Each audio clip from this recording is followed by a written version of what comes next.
Instagram. Hope you are having a lovely day on a Tuesday afternoon. It is game day as the Oilers take on the Seattle Kraken. Tonight, no lineup changes for the Oilers. Connor Ringer will start. Trent Frederick is close. Probably Thursday you could see him in the lineup. I think you'll see Tristan Jarry start on Thursday and then have Ingram back in net Saturday night against the Vegas Golden Knights as the Oilers wrap up a 3-game homestand, and then they go on the road for 3, and then 2 more games at home, and then it's playoffs, baby. As we're going to go in the room, brought to you by Action Electrical. For over 53 years, they've grown and become one of the most diversified electrical contractors in the province. If you need solar, they can help you. Project, service, tech, they got it all at actionelectrical.net. As Dave McCarthy from Sirius XM, a regular guest every Tuesday, joins us. Davey, how you doing? Good. Just rolled back in the door from an interesting press conference downtown earlier this afternoon. Hey, we'll get to that. TR, did you get the card? No, I'll have it next one. I'll get the card the next break. I was going to say you could. So TR's got a new hockey card, Dave. I'm not sure if you're a hockey card collector. So retro TR cards, you might have to find. Wow. That's hey, they don't just put anybody on retro cards. So clearly they've come for the right guy here. We'll talk about it next week, Davey. I'm at the Jays 6th, 7th, and 8th, all LA. We'll talk about it after. Okay. Might have to get down to a Jays game. Yeah, well, there you go. Yeah, well, TR, basically, you know what it means when you're retro, right? It means you're old as dirt. That's what certainly does. It's harder to tell with me, though, because I still got hair on my head. Yeah, but you do. Yeah, you're looking good. You're looking younger. It's all that moisturizing cream you use. It's awesome. It's a good move. All the moisturizing cream. Dave, you mentioned the press conference. There was very little meat on the bone in that press conference. It's like, you know what? We want someone who's, lots into data, but didn't really go into, use the term without actually explaining exactly what they're looking for. But another thing that I just found comical is, why do you have to have co-intern GMs? That's the part that really just puts, I'm like, why? Why do you have to have it's like you can't even make a simple decision of handing someone an intern GM job. We have to give it to 2 people. It is. When there's really not much to do. Yeah, I found that a little surprising. It just seems to complicate the matter at this point. Not that there's a lot to do between now and the time that Keith Pelly says he'd like to have the successful candidate in place. And he said he'd like to have somebody by the middle of May, certainly before the draft in June, ideally, end of May before the combine. So that's kind of the timeline. Not a lot to do. It does seem a little strange you have to go with 2 and not just 1. What I would say is that I don't think you come away, if you're a Leaf fan, particularly inspired by that press conference. And now press conferences are press conferences, right? There's nothing really that can be said that is going to assuage the concerns of a lot of Leaf fans right here in the moment and put it to bed. Because ultimately in this business, you hire somebody that you think is the best candidate. You empower them, and then you hope that it works. There are no guarantees that if you go through this process and that strategy, and you come up with candidate X, and that you guarantee.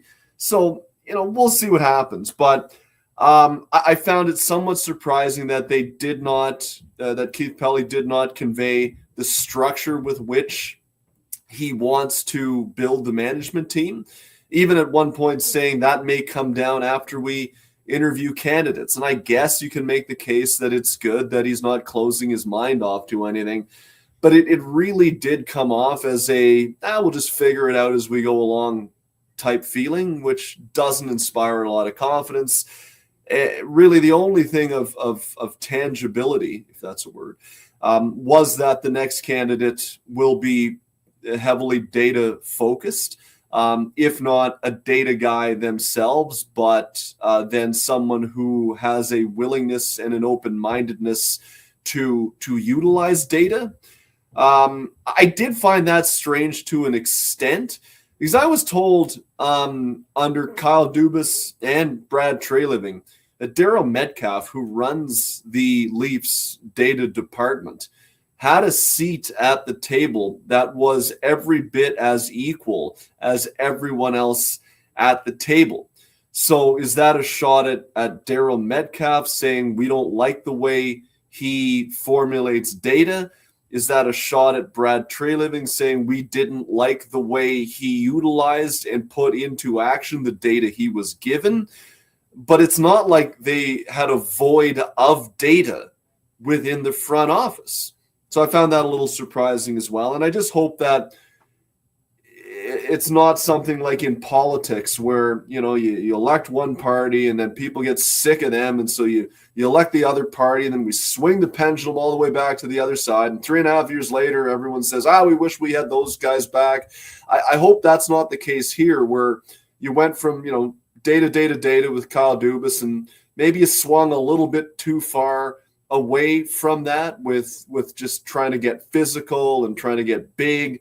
Let's not swing all the way back the other way to where it's only data and also lose the importance of the intangibles, which I will continue to maintain also matter in hockey in a way that maybe they don't in other sports, but they sure damn well do in hockey still. TR? Dave, the Toronto Maple Leafs seem bereft of hope. They get laughed at for losing, and they get completely ripped for winning. It's a tough time to be a Leaf. Do you think they handled the Radko Gudas situation well last night? Just one question on that as an aside. Did you use the word bereft because I tweeted about it last week?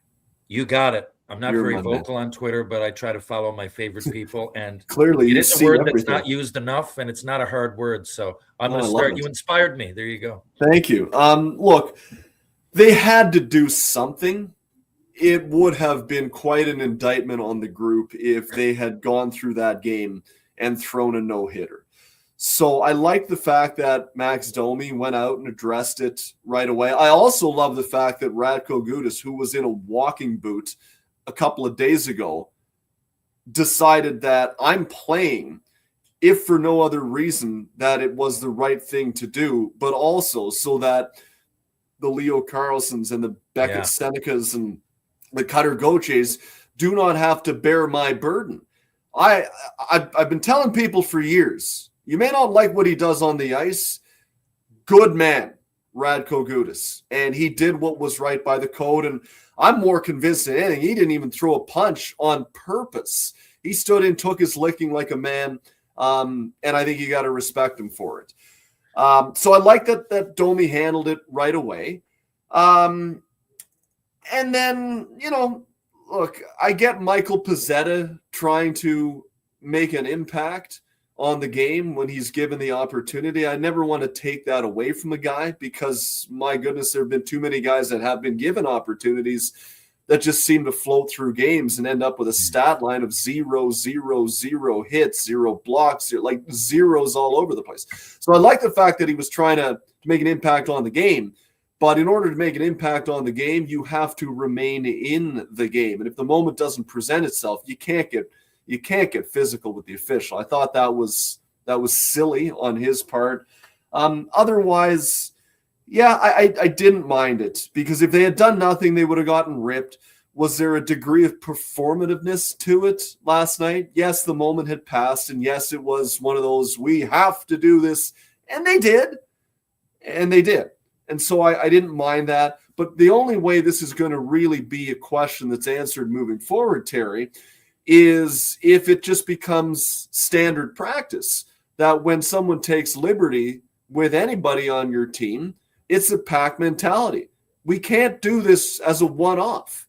That needs to be the mindset.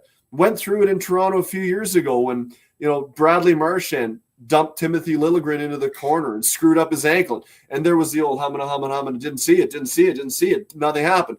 Then, Ryan Reeves held a players closed door meeting after that. And we came out with, we really got to make sure we do it. And then they did it for a couple games and then it clearly stopped again. So it can't be cyclical. It's got to become the standard practice if the Leafs are going to learn anything by it. And we'll only know that with time. but at least they took a step in the right direction. Let's see if it holds. Do you think the Las Vegas Golden Knights are in a better position now with John Tortorella leading them into the playoffs? I mean, I saw he was wearing a suit last night instead of a quarter zip, but my question is, can he put the goaltending gear on? Yeah, I know. So, that's really what it's going to come down to. I had this argument with somebody on Twitter the other day who was making the case that, their numbers look good. Why do you fire the coach? This is such panic over process. Cool, man. And that's what I'm talking about when it comes to the balancing act between data and intangibles. Cool. Wasn't even a man. Point is, they get caved in every day and they lose. So, Kelly McCrimmon feels he has a good team. Was it a little bit panic? Yeah, it was. But he feels he's got more there for the players to give, that if they play to their level, they can contend for a Stanley Cup. And so they weren't willing to let the season just fizzle off into the abyss. They're trying something. Yeah, it's panic. Will it matter? Well, it'll get the attention of the locker room. That it will do, right? And some guys who may not be playing to the emotional level, right, that we talked about earlier. There's a component of that you need to have in your game that's really important to have success. You can have all the skill in the world, but if you just go out there and float through the motions and Pepe Le Pew it around the ice and you hope that skill alone is enough to get you by, it will not. If you have all of that skill and you play with some emotion and some feeling in your game, now we're talking. And so that's what Kelly McCrimmon is hoping John Tortorella will be able to impart on the team. But ultimately, at the end of the day, boys, if they cannot get a stop on a consistent basis, and I'm not even talking about top 2 or 3 level goals, I'm just talking about the ones that simply cannot go in the net. Keep those out. Keep those out of the net. If they can't get that, Scotty Bowman, whoever it is you put behind the bench, pick your favorite coach of all time, it won't matter. Very true. You look at a few other teams here, Dave, and we're nearing the end of the regular season, and so the Maple Leafs have made their move. And you look at some of the other teams that are clearly out of it. I think the Chicago Blackhawks. Now they haven't made much improvement yet, but they kind of expected it. The Vancouver Canucks, I guess they could change a coach again. I don't know, like they might want to change their owner. I'm not sure if they can. But the New York Rangers, the Winnipeg Jets, you think Scott Arniel's in trouble in Winnipeg? And what about the St. Louis Blues? Like I know they've had this little surge here, but at the end of the day, the Blues still might be a bottom 5 team. Yeah, they might be. Like from a personnel standpoint, I just think St. Louis is more mid than anything else. They've got a bunch of good to very good players. They don't have one game breaker on that roster. To me, Robert Thomas, Jordan Kyrou, they're both very good players to me, but they're not in the same stratosphere as a McDavid or a Draisaitl. Or a McKinnon or, a Mikko Rantanen on Dallas or, a Kirill Kaprizov on Minnesota. They're a team to me where if they play to their ceiling, they should be a wild card team, if not, maybe a number 3 team in a division. But I just don't see them having a ceiling where even if they play to their best collectively as a group, they'll ever be looked at as a favorite beyond the first round of the Stanley Cup playoffs. So I don't know if it's so much coaching as it is personnel in St. Louis. They need to get some better players. It's hard to get those guys on your team. I think they've got pieces there to be competitive, but it's tough to win nowadays unless you have an elite level player in a key position, if not, probably 2, maybe 3 on your team. So that's the challenge for St. Louis. I think Winnipeg, I think they feel like they should be better. So I would be a little concerned if I'm Scott Arniel. You took Nikolai Ehlers off that team. He moved elsewhere in free agency last year. I think, one, that really impacted them. It misslotted a lot of guys in the lineup to positions that maybe they necessarily shouldn't be in. But I still think they feel they've got a team there that's better than what they've shown. They're probably going to end up, thanks to geography, not far from a playoff spot. If they were in the East, the narrative would be entirely different because they'd be like 14 points out of a playoff spot. But what really caved them in was in the middle of the season where they lost every night. I think they lost like 12, 13, 14 games in a row, something like that. And they just completely fell out of it. I kind of, in hindsight, wonder if it might have been time to try a coaching change there, like Columbus did at around the same time. Columbus was a group that I thought was dramatically underperforming. I thought would be way better coming into the year. I said it in October, and I was really surprised where they were at. They made a coaching change, and it's transformed their group. I think Winnipeg is better than we have seen, and they've never really been able to get to a consistent game to a point where it's had enough time left for it to matter. They're chasing it right now, and when you chase the season, especially at this point in the year, it's just so hard to gain ground. So I think they've got a better group, and I wouldn't be surprised. I'm not calling for it, but I wouldn't be surprised if a change was made there. Yeah. Davey, always good to catch up to. We'll talk to you on the brunch on Sunday. And last one for you. It's funny because every week I don't think the answer gets any clearer. Like, it's a great race in the Eastern Conference right now. You like the Montreal Canadiens, I think I'm going to eliminate them from being a team that's not making the playoffs. I put them in the playoffs. I think Carolina, Tampa, Buffalo, those teams are all in. Then you got Boston's in a pretty good spot at 92 points, the number one wild card team. Then you got the Penguins, the Islanders, the Blue Jackets, the Sens, the Red Wings, the Flyers. Can any of the Senators, Red Wings, Flyers make it? And if they do, who are they knocking out? Yeah, huge win for Pittsburgh yesterday against the Islanders. That was impressive to see. And despite the fact that they seem to be undermanned, they got Crosby back. They just seem to find a way to keep picking up points. So I'm pretty confident in Pittsburgh that they're going to find a way. Who's falling out right now? You know what?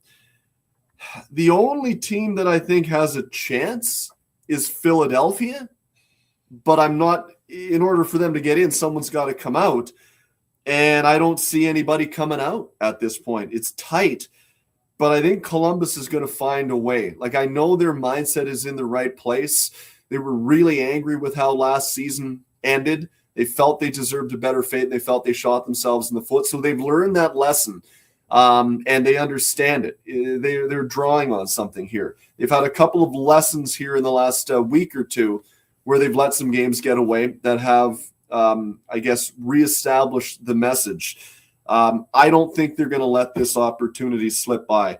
Ottawa, I'm not confident in. Detroit, I think they're in tailspin mode, and it's just too much panic that's set in. Philadelphia, the vibes are good, and they're really feeling good about themselves as a group. Getting Porter Martone in, which I think adds a little bit of an injection of youth, and it just you drop a young guy like that into the lineup, it kind of revitalizes your group. It's like a trade at this point of the year.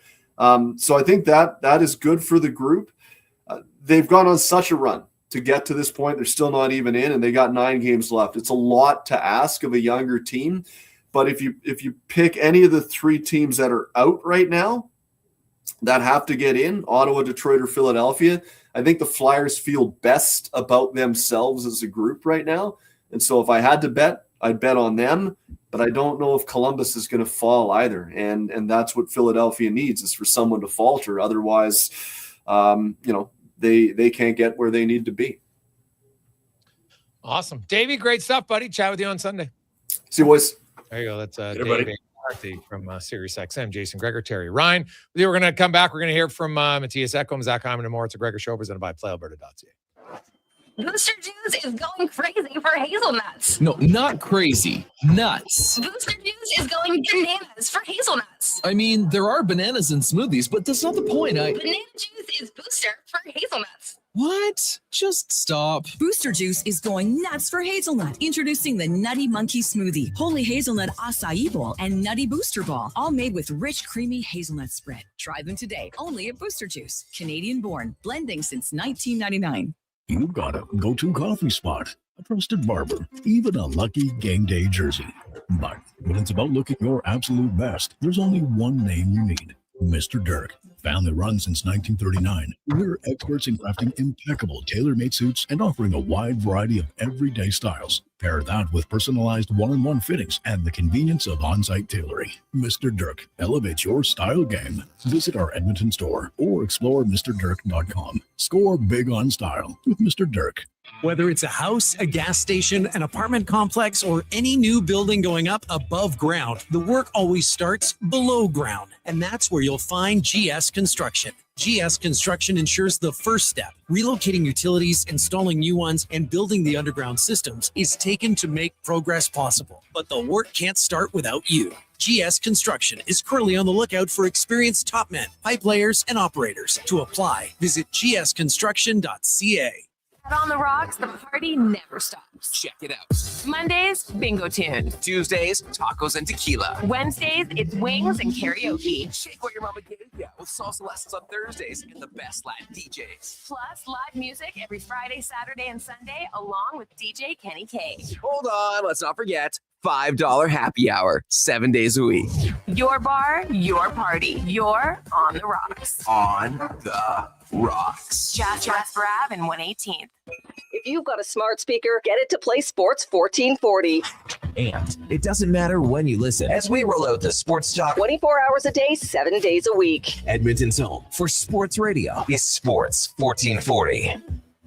Mr. Rooter kinda speaks French. Je m'appelle Monsieur Rooter. Je suis plombier. Très bien, Mr. Rooter. Your name is Mr. Rooter, and you are in fact a plombier, a plumber. You are an excellent student. Au contraire, mon frère, je suis un excellent étudiant. Also, I'm not here for a French lesson. I'm here because someone clogged up the toilets. Ah, oui, right this way. For a plumber who speaks your language, call Mr. Rooter. At Hughes, it's all about getting in and out quick and clean. No cash, no problem. With Hughes' new tap and wash system, all you need is your debit or credit card to get your vehicle sparkling clean. Find us at HughesCarWash.com. When life unexpectedly changes, it can leave us feeling unbalanced, uncertain, and unsure of how to move forward. But you don't have to go through it alone. I'm Corey Anderson with Fairway Divorce Solutions. Our team helps reestablish balance, guiding you through your divorce with compassion, clarity, and support. Fairway has helped more than 6,500 families across Canada find a path towards a peaceful, fair resolution. With 2 offices in Edmonton, we're here to make your journey easier. Discover your options at Fairway Divorce.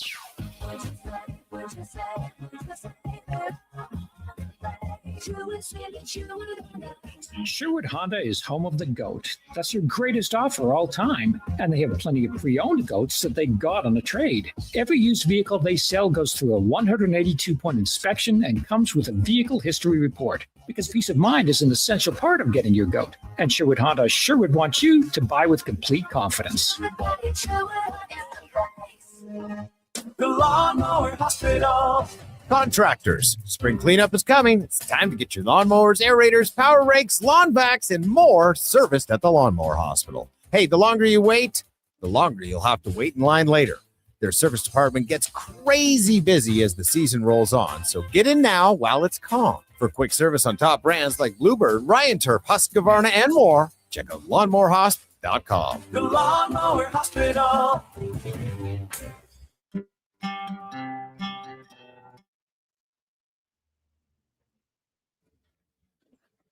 Portions of this hour brought to you by EWEL, helping you finish your electrical project is their goal. From pot lights to electrical panels, the gear you need is at ewell.ca or in person at one of their Edmonton area locations. ewell.ca, your partners in power. This is Sports 1440, where Edmonton talks sports. On YouTube, Facebook, and X. Here's Jason Gregor. Brought to you by PlayAlberta.ca.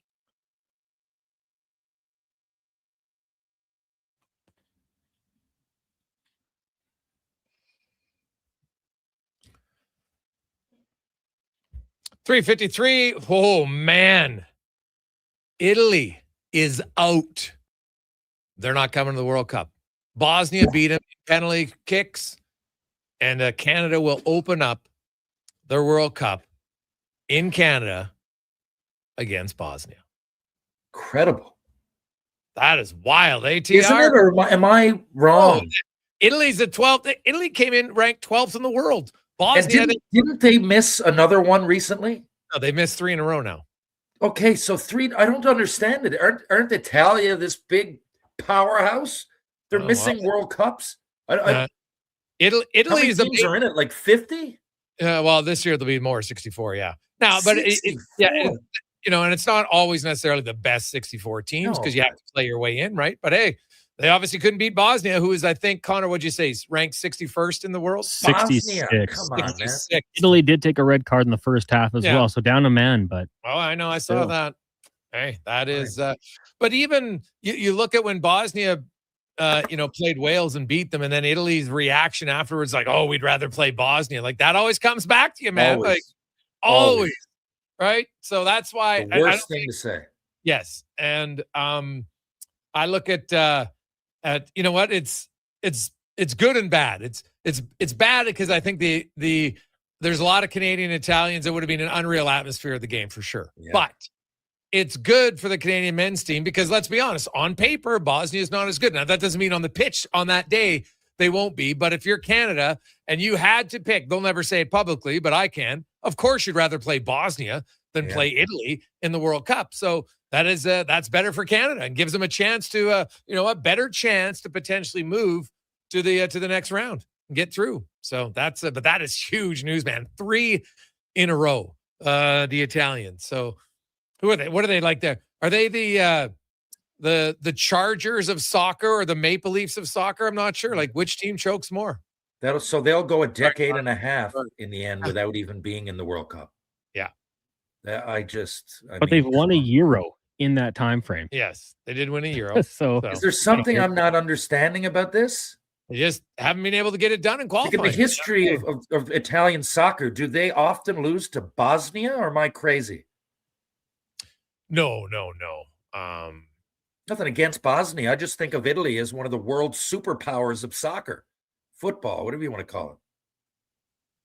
Yeah. And by the way, it's not 64 teams; it's 48 teams up. 48. Okay. Yeah, 32 from it used to be 32. Now it's up to 48. And but it's not always necessarily the top 48 ranked nations because obviously you got to play your way into it, and that's why Bosnia is in now and Italy is out. So, for the record, TR, Italy had won 5 of their last 4 coming into this one, with a draw mixed in. So you're right; they'd typically won 4 of their last 5. You mean? Yeah, sorry. Yeah, that'd be the one. Yeah, they lost back in 1996, 2-1 in a friendly, but since then they've had a lot of success. Till now, buddy. Until now, it's all about show up when it matters, man. In sports, the best team doesn't always win, and it's the greatest lesson to teach kids. You know, they look at the standings sometimes, and they're U9 and U11 and U13. Oh, this team doesn't matter on any given day. That's why they say on any given day, anyone can win. It can happen now. Doesn't always happen, but as proven by today, upsets will happen in sports in big moments. And, the Italians, that's got to be brutal. Like Cons, as you said, it's softened a little bit because at least they managed to win a Euro in between then. But 2026, 2022, 2018, no World Cups for Italy. Basically they haven't been in it. By the time, if they get in 2030, it'll be 16 years since they were in it. Wow. That's like a generation of some fans. It's like, man, I've never seen Italy in the World Cup. Right? If you're right now, so 2012, we're talking 14 years. So, you know what? If you'd have been 6, maybe you remember it. Maybe you don't. But, if you're 16 to 20, 10 to 20, you've never seen your country in the World Cup. You're like, what the hell is going on? How can we be good at every other time? But if that country was Papua New Guinea, I'd understand it. The country's Italian. Yeah. We're talking about Italy. I don't know. Maybe do they need to overhaul? I know nothing. I know just a little bit more than nothing. So, about Italian soccer, but something is amiss. if it's once every 4 years, so they're missed 12 years is 3 tournaments. But, if a powerhouse like Colorado Avalanche or the Edmonton Oilers didn't make the playoffs for 3 years, like not even the playoffs, they're not even in it. Like heads would be rolling. And something must be amiss. Maybe, no bother to me. I just think places like, Little Italy and all these places, and there's so many Italian Canadians that it would have made for a little bit better of an atmosphere. But I barely care about that. I'm rooting for Canada, obviously, and this will just make it. We're not going to get rid, but it makes the road. Hello? Yeah, I'm here, buddy. Okay, jeez, I thought you were gone. I don't. It makes the road seem a little less tenuous. And not only that, I'm sure there's a lot of Bosnian Canadians, but Italian Canadians can be annoying, and they can be this every year when soccer comes around, with one or the other Euro playdowns or the World Cup, whatever it is, they can be pretentious. So they're not even part of the equation. They can just go back to rooting for Canada. TR, Oilers tonight. What happens? The Oilers are going to win 5-2. Zach Hyman's going to get 2 goals and an assist. J.D. Dickinson is going to get 2 points. And McDavid will continue his ferocious play without a side of Draisaitl with 3 points as well. All right. TR, we will chat at you on Thursday. Thank you, Jason. Thank you, Connor. Thank you, Edmonton. And I'll catch you guys soon. There you go. That is Terry Ryan. We'll come back. We got Struddy. We're going to hear from Hyman. We're going to hear from Ekholm. We got our stats of the day, man. We got a busy hour in the Gregor Show, presented by PlayAlberta.ca. Let's get to the Con Man Sports 1440 update, brought to you by Fountain Tire. If you're looking for tires, maybe you need an oil change, vehicle repairs, you can do it all in one stop. FountainTire.com. Book your appointment today. The Sports 1440 update. It's game day. Oilers in action, hosting the Seattle Kraken. Puck drop just after 7. Pre-game coverage coming your way at 6 with Andrew Walker, Donovan Paulson, and Landon Ferraro. Elsewhere, you got the Stars and the Bruins. Islanders meet the Sabres, Panthers, Sens. Devils take on the Rangers. Penguins hosting the Red Wings. The Canes in Columbus. And the Blackhawks hosting the Winnipeg Jets. In the majors, Toronto Blue Jays looking to bounce back from yesterday's loss to the Rockies. First pitch set for 5:07. Tough one for Jays right-hander Cody Ponce. He's been diagnosed with an ACL sprain in his right knee and will miss significant time. In the association, Toronto Raptors in action. They'll take on the Pistons just after 6 o'clock. The Oil Kings in Saskatoon for Game 3 of their best of 7. Currently tied at a game apiece. Puck drop at 7. And then the AJ Drumheller hosting Camrose Game 7 of their series. Italy will miss the World Cup for the 3rd consecutive tournament after falling to Bosnia and Herzegovina in penalty kicks. With that, Canada will kick off the event against Bosnia June 12th in Toronto. Coming up in hour 3 of the Jason Gregor Show, we'll be joined by Rick Campbell, Edmonton Elks new coaching analyst, Jason Strudwick, and we'll ask 5 questions. I'm Connor Halley. This has been a Sports 1440 update. Sports 1440. Stingray Radio Station. CKJR. Broadcasts from West Edmonton Mall and Wetaskiwin. Download the free Stingray music app and listen wherever you go. At Leading Edge Physiotherapy, healing doesn't have to feel heavy, because in our SwimX aquatic therapy pools, you literally float your way to recovery. Whether you're dealing with arthritis, back pain, joint injuries, post-surgical rehab, chronic pain, balance issues, mobility challenges, or just feeling a little creaky, warm water and gentle resistance have your back, your knees, and your hips. Trusted by pro sports teams and rehab hospitals, our SwimX pools help you move sooner, hurt less, and recover faster. So take the load off. Let the water do the work. Life shouldn't hurt. LeadingEdgePhysio.com. It's Truck Month at Wolf GMC Buick, and we know trucks. And we have the best deals of the year right now. Some have 0% for 4 years. We have 0% for 6 years. That's on our #1 selling GMC Sierra half-ton crew cab, or the Elevation, the AT4, or Denali. Yep, 0% for 72 months. And Costco members get an extra discount on some of our SUVs. Pop in today and drive away smiling. Wolf GMC Buick. We're making it easy. Great news for your weekend project. CFI, that's Custom Floors Inc., is now open 6 days a week with Saturday hours from 10 till 2. Get top quality Canadian products from Beaulieu with the convenience you need. For your free estimate, visit CFI at customfloorsinc.ca. Bringing every project to life requires the right team. By joining the Japa Machinery Group service or sales teams, you can be part of setting a new industry standard. Celebrating a legacy of excellence with Japa. Learn more at japamachinery.com.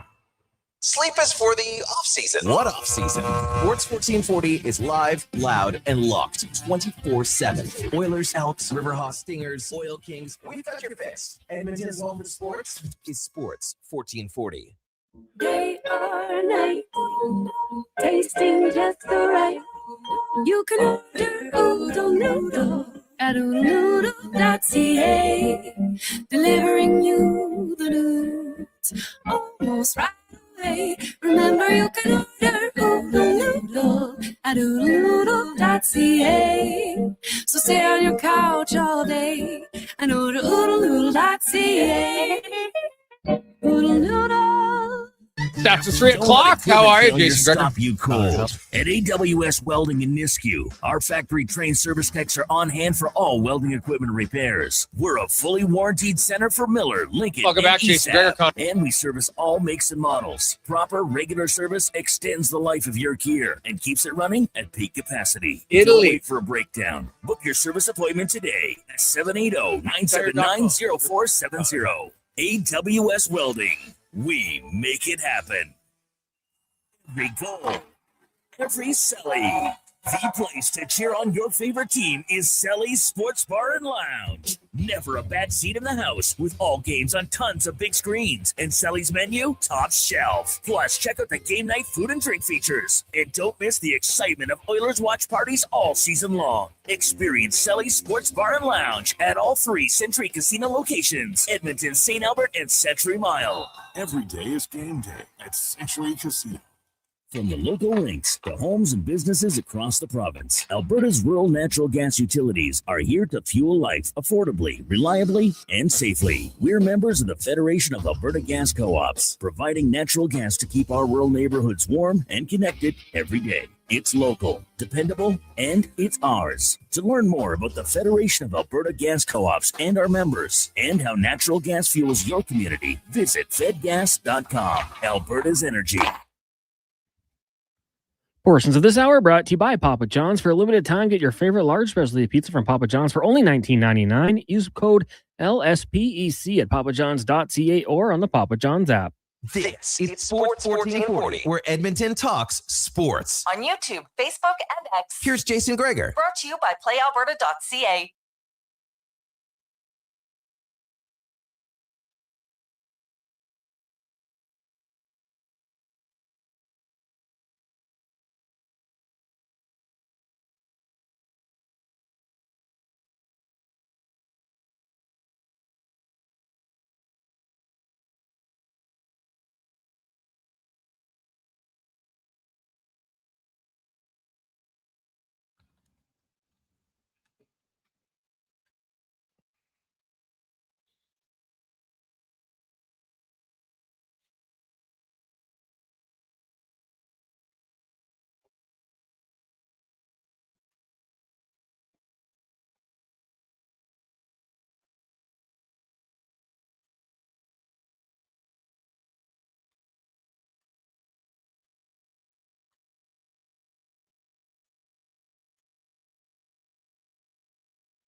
.407 Sports 1440, sports1440.ca, YouTube, Facebook, X, and Instagram. Hope you're having a lovely day. It is game day. And every day it's a game day. There's a little bit more excitement. There's lots going on. And you know what? We're going to do this hour because we got rid of those tickets in the first hour because one guy bid $500. We just said that's great. So thanks for Steve for that. But we actually got another pair of tickets today for the game tonight. So what we're going to do here for a little fun is we're just going to do a blind. You get one bid. Maybe you'll get it for $50. Maybe no one else will bid. So you get a one blind bid for 2 seats, lower bolt at tonight's game. Okay? So we'll do that for this hour.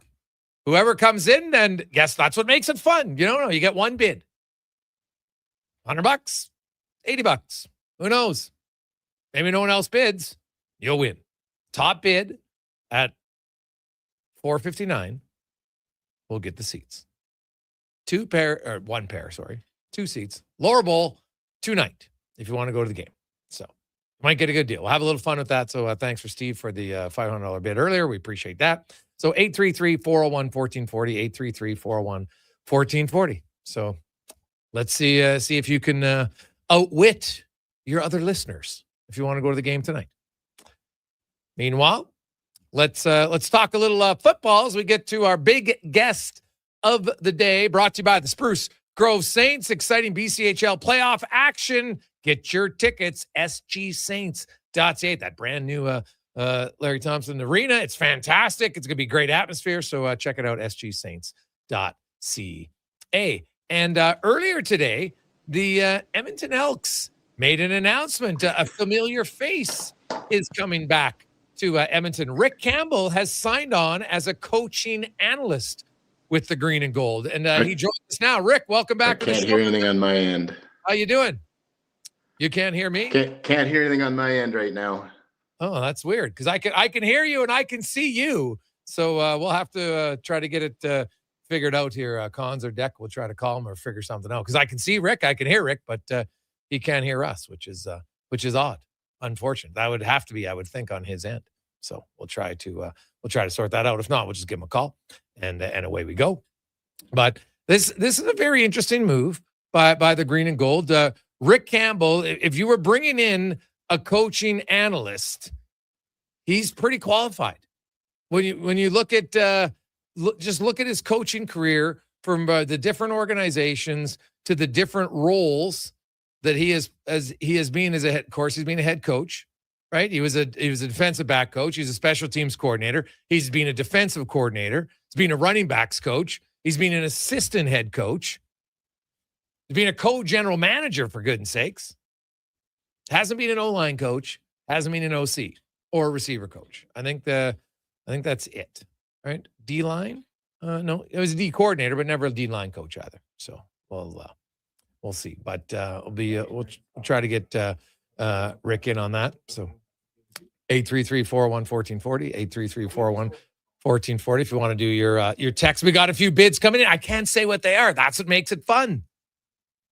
Can't say what they are, but top bid will win at $459 for a pair of seats for tonight's game. Good seats. All right, so there we go. And we do have Rick. Rick, thanks for sticking through with us. Can you explain kind of, because I was I know you couldn't hear it, but I was like, man, Rick Campbell as a coaching analyst, the guy's coached almost every position on the field, so you definitely have expertise in a lot of it. What's going to be your main role as coaching analyst with the Green and Gold? Yeah, good to talk to you again. So the big things off the bat is one is being an advanced opponent scout, particularly for the offense and for special teams. So my background is on defense and special teams. So that's going to be a big part of it. On that is that advanced scouting. Okay. There's going to be some other things with this 35-second clock coming in. That's going to be key to adapt to that in training camp and making sure you're good to go on that. That's going to be a huge adaptation for everybody, especially the offenses and the quarterbacks and the offensive coordinator, all those things. So making sure that's all good to go. And then I'm going to write up game management reports for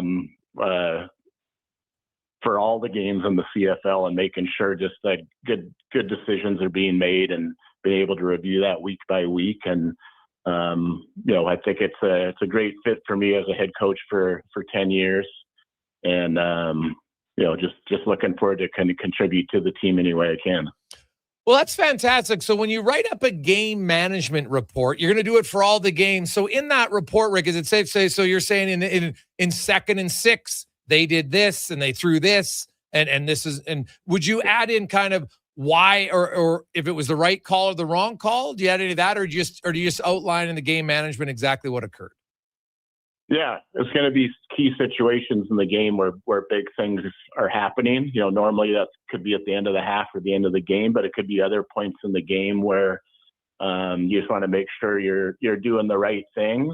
And something I'm going to share with Killam and with Ed as needed and with the rest of the coaching staff as needed. during the season, but just to have that extra eyes, that extra, I'd like to think my strengths are in experience and being around the game as long as I have. So hoping that just ups our game.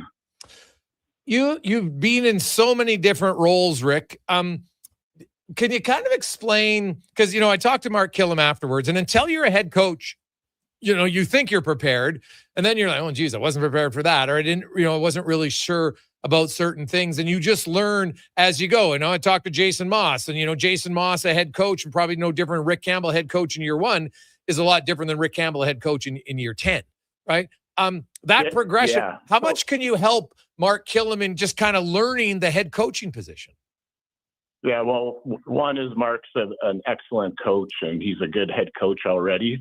I think this is a luxury item. If you look at the NFL, there'd be a whole bunch of guys helping out the head coach on replay, game management, all those things to help him out. So I think this is a luxury. I think Mark's going to be around a long time as a head coach. I'd like to think I was hitting my stride and that I was way better at year 10 than I was at year 1. And, that's something I want to do again. But I'm just hoping, I think it can be a good fit. I know Mark well. We work together in Calgary. I know we trust each other. I know I respect him as a person. He respects me as a person. So I just want to be another set of eyes and ears and, lend my experience and go from there.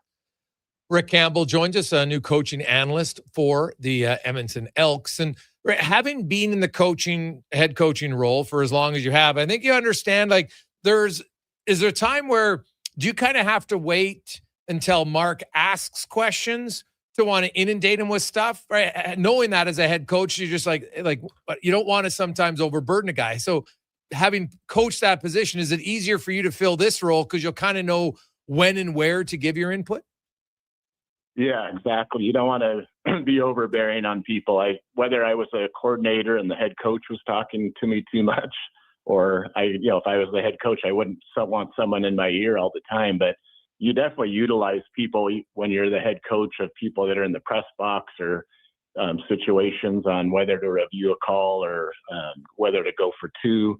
A lot of big decisions that have to be made. And I think I have the right temperament, and I'm hoping I have the right mindset of knowing when to give him info and when to let it lie and let him do his thing.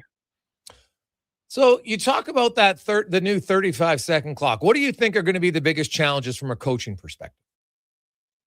Well, you're going to have to roll. I sat on the rules committee for 10 years, and these rules didn't come out of nowhere. So I know a lot of big thought was put into them and why it's at 35 seconds, but it's going to help the refs. It's actually going to help the flow of the game for the fans, and that actually will be good for the players too once they get used to it. And they've done it in college and the NFL.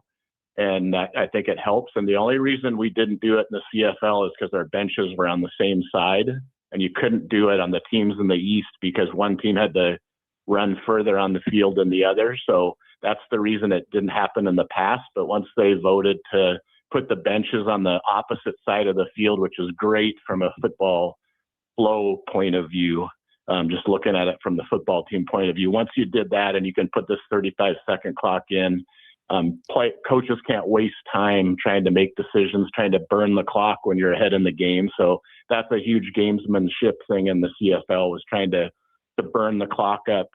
But when you have this automatic 35 seconds, there's none of that anymore. But you better have your act together and know the decisions you're making. Otherwise, you're going to take a lot of delay of game penalties. Yeah, it is fascinating. That we got some other rule changes coming in over the next few years as well. And some people are like, they think it's Americanization of the game. Me personally, I don't really necessarily see that happening. What do you think when the field length changes, how does, do you think, and even with the uprights moving, do you think that's going to lead to more teams gambling on third down rather than punting from the 40-yard line, right? You might as well gamble on third down and short, correct? 100%. Again, we had these conversations when I was on the rules committee going back 6, 7, 8, 9 years ago. And that is one of the things that you can argue is going to be more exciting, is when you're in that range of, like you said, in that 35-yard line, going in, and it's 3rd and 5, and it's too long to kick a field goal, but also you're not going to really want to punt. So teams are going to go for it more often, which you would say is going to make it more exciting. For the fans, might make the head coaches lose a few hairs, but it's going to be a more exciting game from that standpoint. And then the key thing with the CFL is the width of the field with 65 yards. That's the whole thing that makes it more exciting, on just having more space for the fast guys to run in, and the 10 yards taking it out of the middle. I know from the traditionalist point of view, the 55-yard line's the 55-yard line, but you take 10 yards out in between the goal lines, and now everything's just going to happen quicker. The goal lines are 10 yards closer together than they were. So I'm hoping that it doesn't have that big of effect, and that you still have that big wide field and the big returns happening in the return game, and all those things. So change can be hard for some people, but I know that a lot of thought was put into it. These aren't just random gimmicks. There's things that have been talked about over the years of just hoping to make the game more exciting. So, Rick, in this coaching analyst role, you mentioned obviously you would love to get back. You're a young guy. You want to get back into coaching again in the CFL. Are you at the point, having been a head coach for this long, that you kind of view yourself as, I'd rather be an analyst than this job? I don't know if I want to go back to being a DC. I'd rather be a head coach. Yeah, I mean, my ultimate goal, one, thank you for calling me a young guy. I appreciate that. It makes me feel good.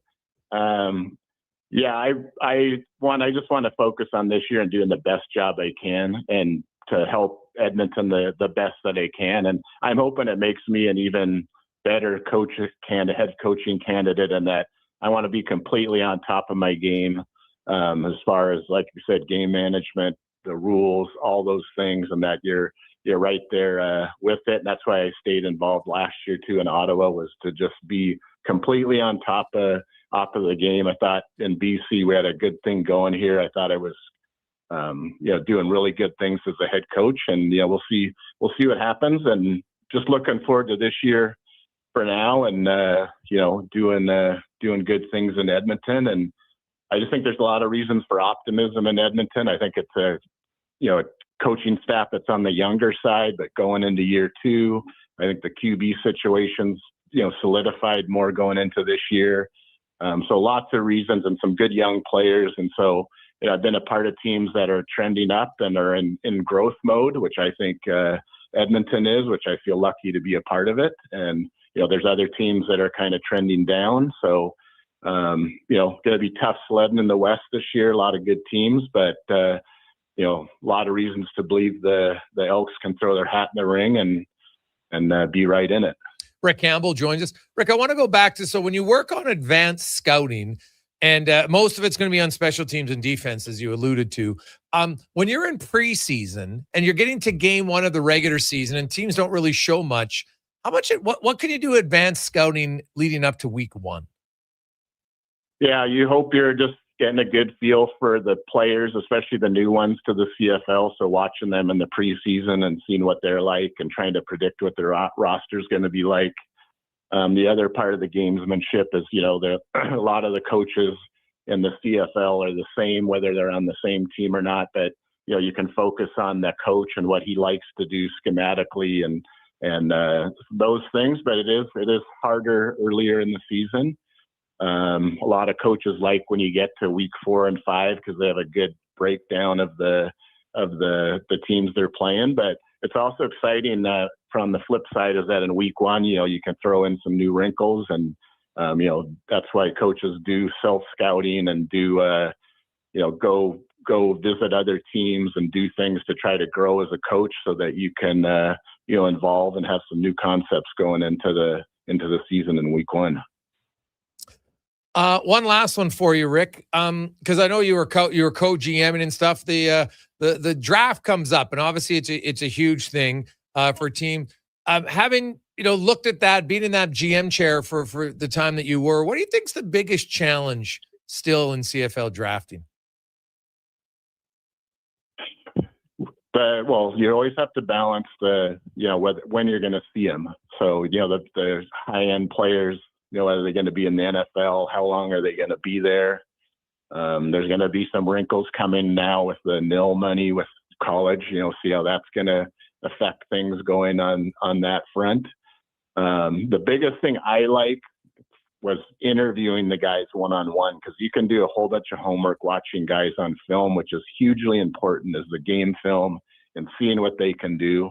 But also it's really good to learn about a guy's mindset, what makes him tick, why he loves playing football, how he feels about playing in the CFL, all those things. And it can give you some pretty good insights of what the guy's going to be like coming in. So I think the CFL drafting is an art. It's not just numbers. You got to figure out the guy's mindset and also when the guy's going to show up, and then go from there. But as we all know, the Canadians are a huge piece of the puzzle on your success. And in a salary cap world, all those things, you need to draft your own guys. You can't only sign free agents because a lot of those guys cost more money. So you have to be able to have your own pipeline of guys that are going to be, on the lower end of the salary scale and that you can develop. So exciting times. It's all going to come fast. April's tomorrow, and it's going to be the CFL draft and training camp soon after that. So looking forward to it. That's for sure. Rick, well, congratulations on coming back to the green and gold, and we look forward to chatting with you all year long in the new role as a coach analyst with the Elks. Appreciate your time. I appreciate it. Looking forward to coming to Edmonton. There you go. That is Rick Campbell. I like the breakdown from Rick. Really, and if you missed it early on, if you're a green and gold fan, definitely can check it out on the podcast or at jasongregor.com. But a quick little brief summary. Rick's going to be focusing on a lot of advanced scouting. Is working on the new 35-second clock to just kind of see different strategies, how it's working, what you got to be aware from the coaching standpoint. He's also going to be writing up game management reports for all the games in the league to see the different decisions and what happening in key situations, decisions. So, because everybody kind of has tendencies a little bit, right? So you can look at a coach's tendencies to say, hey, you know what, in this situation, this is what they've done. And it doesn't mean they'll always do it, but you have a better sense of what happened. And a lot of times it's like, oh, this worked here, this didn't work. Because if you're looking and saying, hey, are we going to gamble on maybe we should punt here, maybe we should kick the field goal, right? Yeah, a lot of different questions now. So I actually quite like this. Kanja, what Rick talked about, we've seen jobs like this for NFL teams in the past. Yeah, I mean, he's a football lifer, right? Going back to getting out of college, working with Oregon as a graduate assistant, then right into the CFL. And as you mentioned, he's done, essentially every role with this team. And as long as the common goal is winning, I don't see any downside to this. Just having another voice, a guy who's won 3 Grey Cups. I think this is a tremendous ad for Mark Killam. And, looking to just bring in more good football minds for this team. I think it's a really good idea. Quick break. We'll come back. Jason Straudo joins us next. It's the Jason Gregor Show, presented by our title sponsor, PlayAlberta.ca. One app, triple the action. Play Alberta is proof that good things do come in threes. Whether you're into playing any of our exciting casino games, betting on your favorite professional sports teams from around the world, or buying into Canada's biggest lottery, Play Alberta is the province's only app to do it all. Download today and discover a new way to play. Must be 18 plus to play. If you gamble, use your game sense. Legacy Heating and Cooling is the #1 heating and cooling company for people who want heating and cooling, because you'll save a bundle by bundling. Then you can use hot, cold, Common thermostat, do what you're told. Turn up the heat, turn up the cold, to the vents start pushing out tornadoes. Bundle my furnace with some AC. Gonna get a new from Legacy. Oh, yeah. Save a bundle when you bundle your new furnace and AC from Legacy today. Plus no payments and no interest for 1 year. That's how you build your legacy. Legacy Heating and Cooling. It's Truck Month at Wolf GMC Buick, and we know trucks. And we have the best deals of the year right now. Some have 0% for 4 years. We have 0% for 6 years. That's on our #1 selling GMC Sierra half-ton crew cab, or the Elevation, the AT4, or Denali. Yep, 0% for 72 months. And Costco members get an extra discount on some of our SUVs. Pop in today and drive away smiling. Wolf GMC Buick. We're making it easy. Booster Juice is going crazy for hazelnuts. No, not crazy. Nuts. Booster Juice is going bananas for hazelnuts. I mean, there are bananas in smoothies, but that's not the point. Banana juice is booster for hazelnuts. What? Just stop. Booster Juice is going nuts for hazelnut. Introducing the Nutty Monkey Smoothie, Holy Hazelnut Acai Bowl, and Nutty Booster Ball, all made with rich, creamy hazelnut spread. Try them today, only at Booster Juice. Canadian-born, blending since 1999. Wow, get ready for a silly hockey fans. Your partner in power just skated onto the ice. EWEL.ca, the new e-commerce website for electrical wholesalers Edmonton, is ready for the power play 24/7, 365. UL skates to where the puck will be in 5 years. Now that's forward thinking. Killer selection, slamming products from the best brands, and legendary service. Don't sit on the bench. Get your account today at EWEL.ca and win that project. Plug into your partner in power. Get an EWEL.ca account today. Silent Rides is one of Alberta's premier specialty charter companies. With our luxury motor coaches, we provide our customers with the safest and most reliable ground transportation services. Our seatbelt equipped, top-of-the-line motor coaches have become the preferred carrier for many local sports teams, tours, corporate outings, and other various travel needs across Western Canada. For more information and to request a quote, contact sales at 877-748-0991. Or visit silentrides.ca. You see it? Fusion Promo Marketing can make it. Fusion makes high-quality, memorable promotional products for businesses, sports teams, and corporate events. From vision to reality, get noticed and remembered. Fusion with a Z. Promomarketing.ca. At Fountain Tire, the savings come in threes. Up to 25% off select tires, a mail-in rebate of up to $100 off a set of 4 select tires, and $50 off $150 service. We're basically the BLT of savings. Until April 25th. Restrictions apply. Portions of this hour brought to you by Japa Machinery. Did you know that Japa offers in-house and on-site heavy equipment service? Rain or shine, Japa Service Department is here for you. Visit japamachinery.com for all the details. The Jason Gregor Show, the best of Edmonton sports talk and beyond. This is Sports 1440. Presented by PlayAlberta.ca, Alberta's only regulated online gambling website.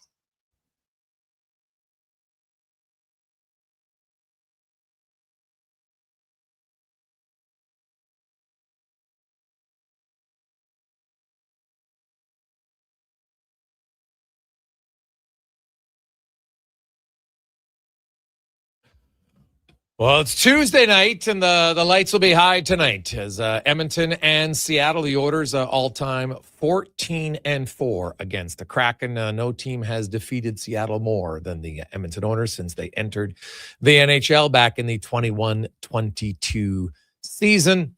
So the Oilers will look to make it 15-4 tonight. Also, you have 29 minutes left in our silent bid. For fun, we got an extra pair of tickets to go to the game tonight. And so we're just doing, it's a blind bid. You throw in your bid at $4.59, whoever has the high bid, and we don't tell you who that is. Somebody might get tickets for $50, $100. Maybe it's $1,000. Who knows? High bid wins. Text in your bids, 833-401-1440, 833-401-1440. And you could be going to the game. Now, let's get to the Oil Report, brought to you by Go Auto. Cars, trucks, vans, SUVs, you name it. They have it. Over 15,000 to choose from, some 73 different locations. That is goauto.ca with Struts. The Jason Gregor Show presents Struts On. I don't believe in tea bags. I use loose leaf tea. It is so much better than the tea bags. I'll eat tea bags. I'll Struts On. I'm not a huge DJ guy. I mean, I guess if you hand me a couple glow sticks and a tight white t-shirt that I can get wet, maybe I'd be into it. Struts On. There's a lone steakhouse I used to go to down in Kentucky, and they had bowls of peanuts. I wasn't sucking on those ones. I mean, you need to have clean nuts. I'm talking about the kind you get in a bag at an Elks game. You know what I mean? It's time for Struts On.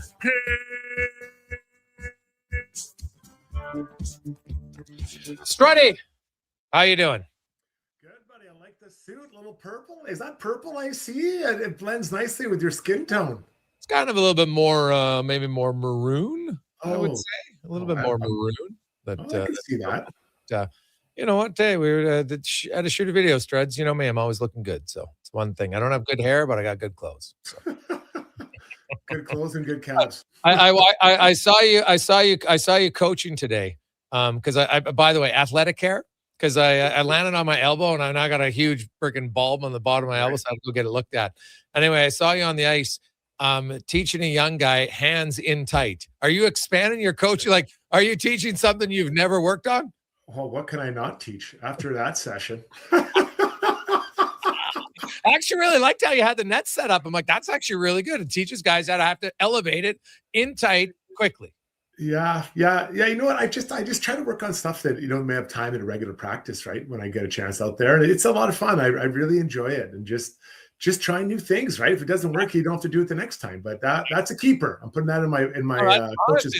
That's a good one. And it's, you wish you could have 15 nets on the ice to do it for a whole team, right? Yeah. That's the challenge. Exactly. But kids, you have 2 nets at home, you could do it, right? You just take the one net for anybody who's listening. You lay it flat down and now you put it up against the post. And if you got to take the puck and then you got to go backhand, forehand upstairs and you got to elevate it over the net that's bent over to get it upstairs. Because most of the goalies nowadays, we all see them, they're all going down on the butterfly when you're in tight.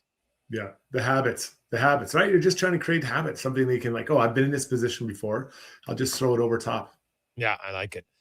Speaking of habits, Struddy, in the last, I would say ever since the Tampa Bay game, Nurse, his habits of, I think those are his 4 best games he's played defensively. Like he's engaged, but it's his decisions with the puck. He's not rushing. He's not forcing things. He's making little deft passes all of a sudden back to Murphy. Like, I don't know what Paul Coffey said because he's got to have something to do with it. I don't think it's just a coincidence. But, Matt, what have you thought of him and Murphy here the last week and a bit? Well, these two guys, Murphy's helped Darnell kind of with a partner. This is our identity. We are dropping the Iron Curtain on other teams, right? We're heavy. We make quick plays. We kill penalties. We don't try to get outside of ourselves. And I think Darnell, and I've said it many times, he's very athletic. He's a great skater. He's intimidating. But I think, and at times I get it. He played in the league this long. He'd been in the finals. Maybe you get a little bit bored. You want to challenge yourself. And he gets into trouble when he tries to do too much. When he just makes a quick first pass and is intimidating, I loved how he grabbed Kolasar in Vegas. He threw him over the net, threw him down. Like, that's when he's at his best, when he has that swagger, that intimidation. Doesn't mean he has to fight every night or run guys, but he is being hard. So now you have Murphy being heavy and hard. You have Nurse doing the same thing. I think that the game is coming a little bit easier as well further down the lineup, with Emberson and company. So it really helps. Darnell, I think, sets the table in many ways for this team. And when he's in this mind frame he is right now, man, is it a better looking team. No, that changes a lot for your team. All of a sudden we got 2 pairs. And Evan Bouchard, man, that guy's like, he's going to score 90 points for sure. He might get up to 95 at the rate he's going right now. Like he's having himself a heck of a season. And, I know Matthias Ekholm was talking about him today and all the thing he raves about. Like he just talked about, like, I know you're a D-man, and I'm sure you work with it in your D-man camps, other places, but Ekholm said the one thing about Bouchard that maybe gets overlooked is just how often and how efficient his outlet passes are to guys in motion on the tape. If there was one skill to teach young D-men, Struddy, in today's game, because you watch it, like D-men aren't stationary. Like when you played the game as a kid, right? D-man get in the zone, you'd stand kind of at the right D. I turned to, like nowadays, no one stands still in the offensive zone as defenseman. Yeah, they love getting 5 guys involved, right? So that's D-man jumping off the blue line. There's scissoring going on, all types of things. Scissoring northwest or north-south and east-west as well. And yeah, he is an elite passer. And I think he, at times, people in other markets who don't watch him every night, they think he's only got the bomb, which he does. But he's an elite passer. I think he's leading or second for primary assists. And D-man is a little bit different, I think, primary assists because, you can get a lot of second assists, but you're the one who broke it out. But he's leading. I think he's leading in primary assists. So he obviously makes a lot of good plays. He's playing so well for this team. You see him on the penalty kill, and he seems to be dialed in. So on that back end, you kind of got 5-6 guys now that look really comfortable with what they're doing and playing better on the back end. And unfortunately for Spencer Stassi, might leave him out in the cold for a little bit. But the owners need to find their game. They need to get their top 6 guys going. And then by extension, you're now seeing the goaltenders look a lot more comfortable. there's predictability in where the shots are coming from. And that's whenever I played with goalies, they're like, if we see a backdoor coming, at least we get a chance to get there. But if it's, backdoor one time, breakaway the next, not picking up the rebound in front, they don't know what's coming and going. So I think it all ties together. Looking to tonight, Struddy, the Kraken. Hey, the pride of Wainwright is killing it right now. Bobby McMahon has got 11 points in 8 games, including 7 goals. Capo Caco's 10 points in that time. That line has been very good. But the Kraken, they don't, even without Draisaitl, the Kraken don't have the horses of the Edmonton Oilers, right? They're not as quick as Edmonton is. Seattle's just historically been a bad matchup because they don't have enough. They got 120 goal score. Right. And that's they don't come close to Edmonton. So if you're the Oilers, obviously you don't change anything per se, but you got to feel pretty confident. Certain teams where you just look and say, we know if we play well, we can beat this team. So I've loved the Oilers' last 3 games. Now, those are 3 wins. I've loved the way they've played. They've been, you talked about moving the puck, but they haven't beat themselves. And I think that's humongous. And the penalty kill is trending in the right direction. So now we have a team that's not killing themselves, not drowning or not drowned, but not struggling on the penalty kill. Yeah, their power play struggling, but you take Leon Draisaitl off any team, you're probably going to have a bit of a tough time in there. So I really like the way that the Oilers are playing right now. So I don't think it has anything to do with Seattle. If I'm Knobloch, here's their best players or their hot players. This is how they forecheck, backcheck. But guys, this is all about us. This is our game, the way we play. Because the Oilers they're trying to bank points. I get that, but they want to get their game going the right direction. So Seattle shouldn't even be, shouldn't be something you worry about. You don't disrespect them or not respect them when they're coming out, but you've got to play the way they have. They play the way they have the last 3 games. They'll come out and very happy and get their first 4-game win streak of the year. And then you got the Blackhawks on Thursday, which is another team you just got to play away. And then Vegas with the new coach on Saturday. So this team is trending in the right direction at the right time. And I look forward to seeing what they bring tonight. What did you make of last night, Gudas and the Maple Leafs? It's funny, the Maple Leafs, why are you mad now? You should have been mad at that point, when it actually happened. And I get it. I don't know who was on the ice. I don't believe guys like Max Domi was on the ice when it happened. I don't believe that there was a guy like Dakota Joshua on the ice or Pizzetta, but they're the ones that kind of clean up the mess. But people say, well, the Leafs didn't respond. Well, the guys that maybe would respond for you were on the bench. So they responded last night, but it seems it's just too late. And I wonder if that was a learning lesson for various players that were on the ice for that situation. And one of them was Morgan Riley. When you see your captain laying on the ice after a knee hit, everything else is secondary. You don't care about the puck. You're going in there and flying in. So I wonder if this isn't maybe something that helps take that culture to another level there in Leafs land, because it is low right now. The GM's out. So nice that they kind of got him, I guess. But it was so premeditated. Everyone knew he was going to fight. And I would have rather seen it in the moment and happening right at the right time. Yeah, well, Gudas clearly had a hurt hand. He didn't even try to throw a punch against Domi or any of the other ones. So, good on him. And, they kept going the whole game. And, hey, but it's interesting. What's funny about it, Struds, is the last thing the Maple Leafs want to do is win games now. And and I mean that in all seriousness.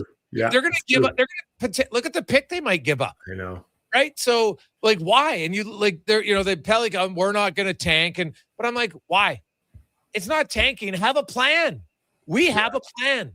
Have a plan. Because I outlined what happened in the salary cap era for them. They missed the playoffs 11 out of 10 or 10 out of 11 years. And you know what? They had some good draft picks and they made some terrible trades that ended up costing them a number 2 overall pick and a number 9 overall pick. But when they made their picks, Kadri, Riley, Marner, Nylander, Matthews, all good picks. That helped their team. And so when you look at them now, they don't have a lot of picks.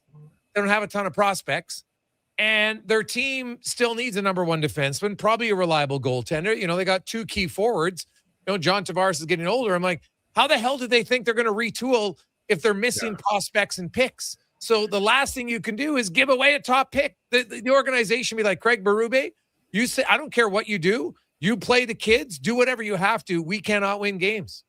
Yeah. So you look at this situation with some of the trades. You think back to the Scott Laughton trade, Grabenkin and a first rounder for Scott Lawton. Lawton is gone now. Gulbenkian is going to be a player for Philly, and then the first rounder, whatever that was.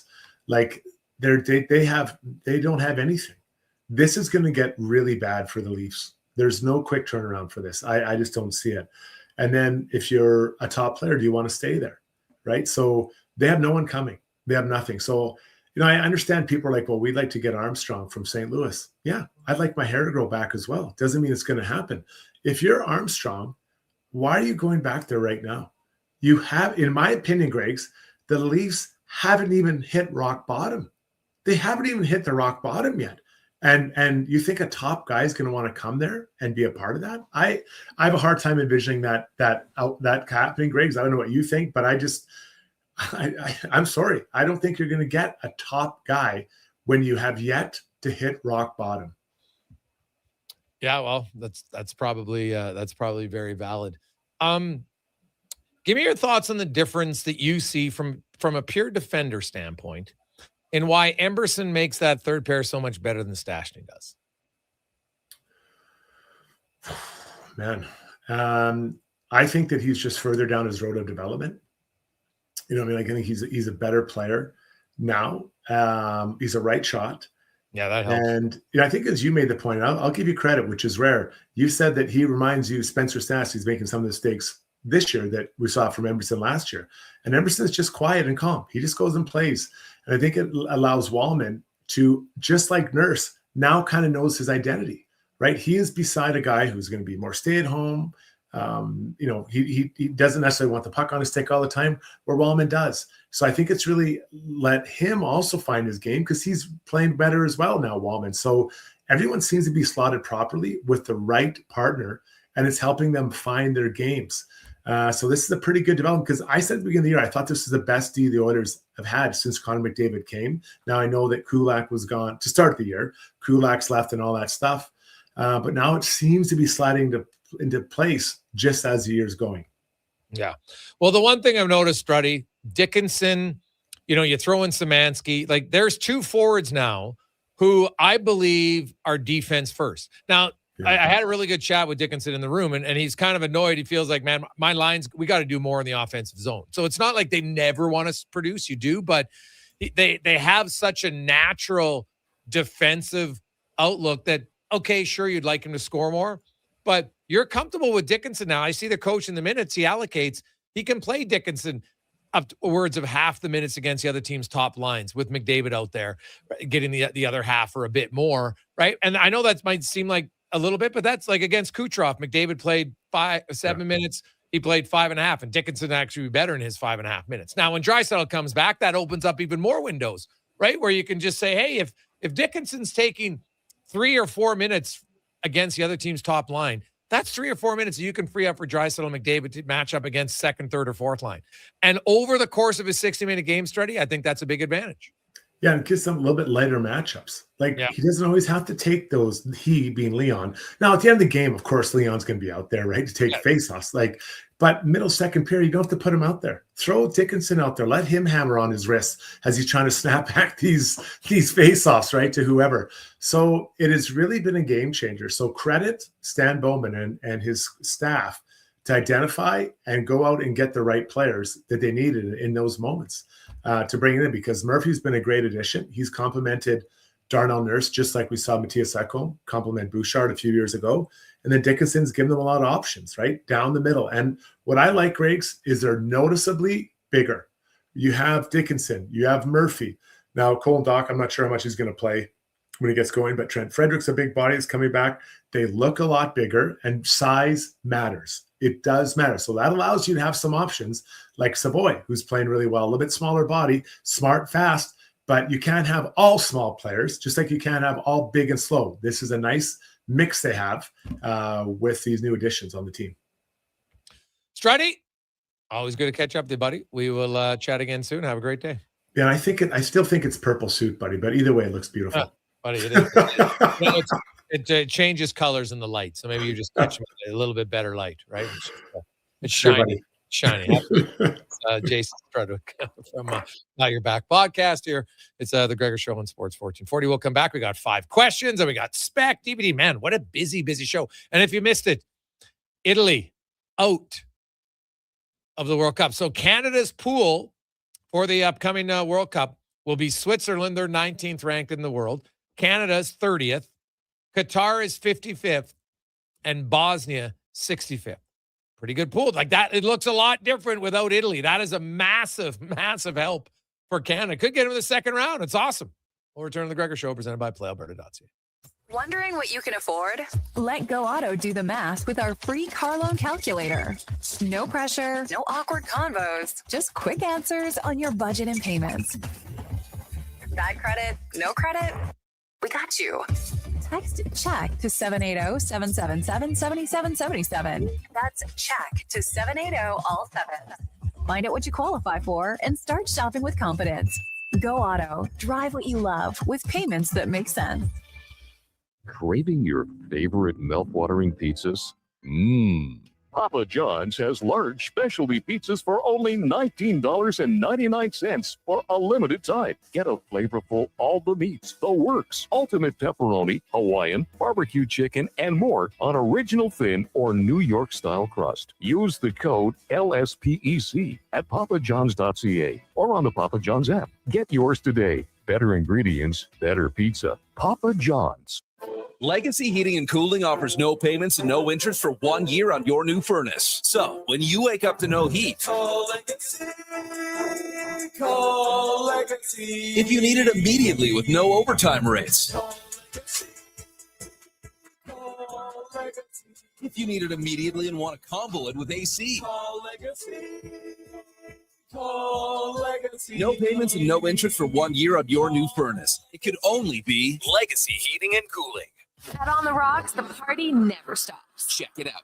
Mondays, bingo tunes. Tuesdays, tacos and tequila. Wednesdays, it's wings and karaoke. Shake what your mama gave ya with salsa lessons on Thursdays and the best Latin DJs. Plus, live music every Friday, Saturday, and Sunday, along with DJ Kenny K. Hold on, let's not forget $5 happy hour, 7 days a week. Your bar, your party. You're On the Rocks. On the Rocks. Jasper Ave and 118th. It's like a locker room, minus the smell. Ew.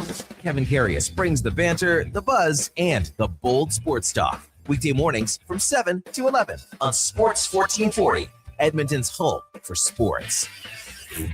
Scott McGilvery here, HGTV host and renovation expert. The one upgrade I know homeowners will love, better, fresher Culligan water straight from the tap. Culligan's Aquacentral reverse osmosis filtration system takes your water to the next level.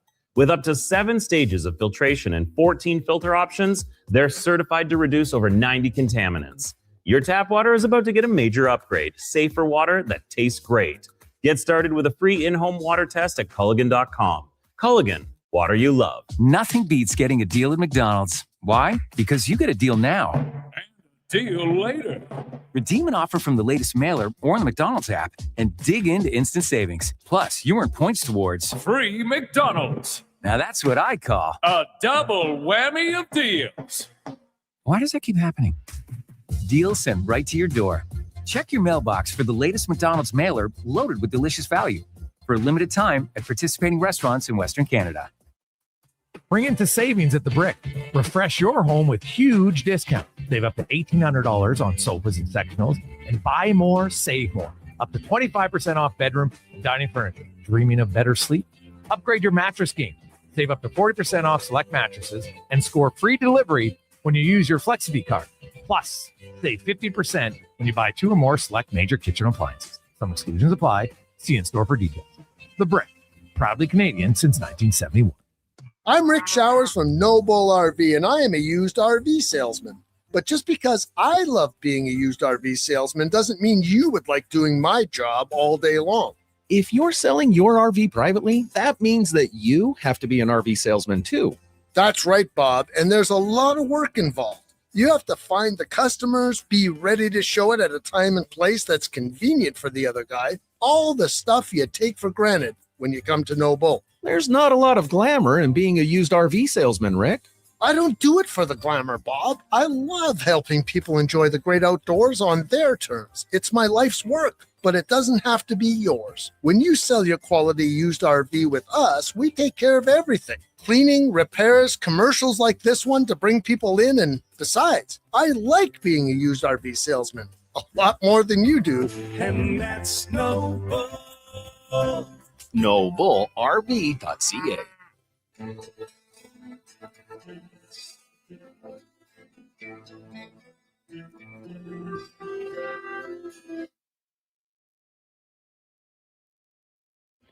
Portions of this hour brought to you by Elks Nation. Check out the new website, elksnation.ca. Articles, podcasts, and more breaking down the green and gold. The most in-depth W football coverage online, elksnation.ca. This is Sports 1440, where Edmonton talks sports. On YouTube, Facebook, and X. Here's Jason Gregor. Brought to you by playalberta.ca.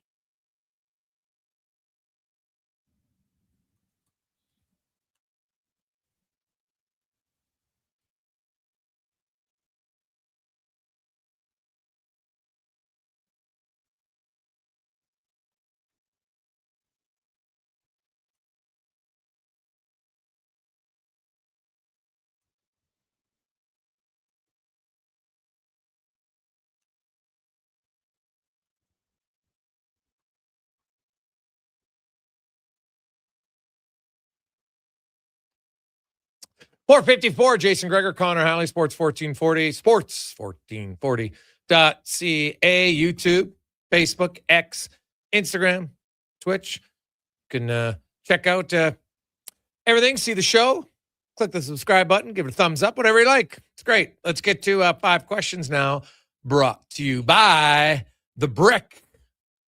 Spring into savings at The Brick, where you can save up to $1,800 off of sofas and sectionals, and an additional 25% off bedroom and dining furniture at The Brick and thebrick.com.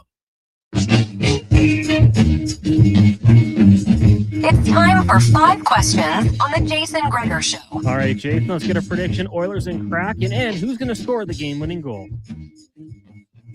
Go ahead. I'm going to take the Oilers to find a way to get the win here tonight. Give me 5-2 game-winning goal. It's going to be the captain, Connor McDavid. All right.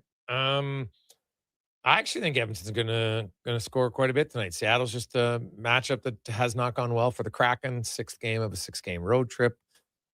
Kraken, funny enough, in games where they have 2 days between games, they are 3-6-3. So I'm gonna say the Oilers win 5-1 tonight, and Matt Savoy will score the game.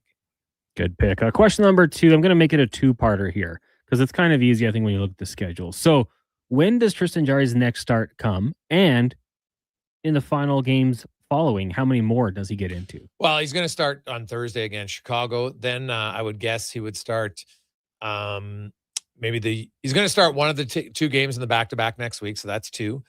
And then I think he's going to start one of the final 2 games. So I say he starts 3 of the, what have the Oilers got? 8 games left. He'll start 3. Yeah, I'm with you. I mean, the back-to-back kind of forces your hand right there, and then give him another chance to get going, and hopefully the efforts continue. Chicago, I'll go Utah because he had success against them already, and then Vancouver to wrap it up.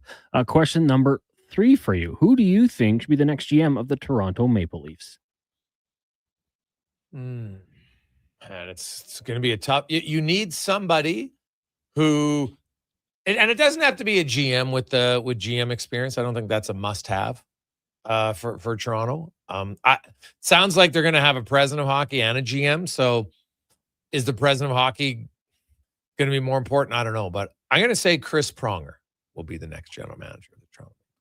I like it. Yeah, I mean, the first that came to mind was Doug Armstrong, but I'm going to go with Mark Hunter instead. Obviously, he's been a co-assistant GM in the past with the organization.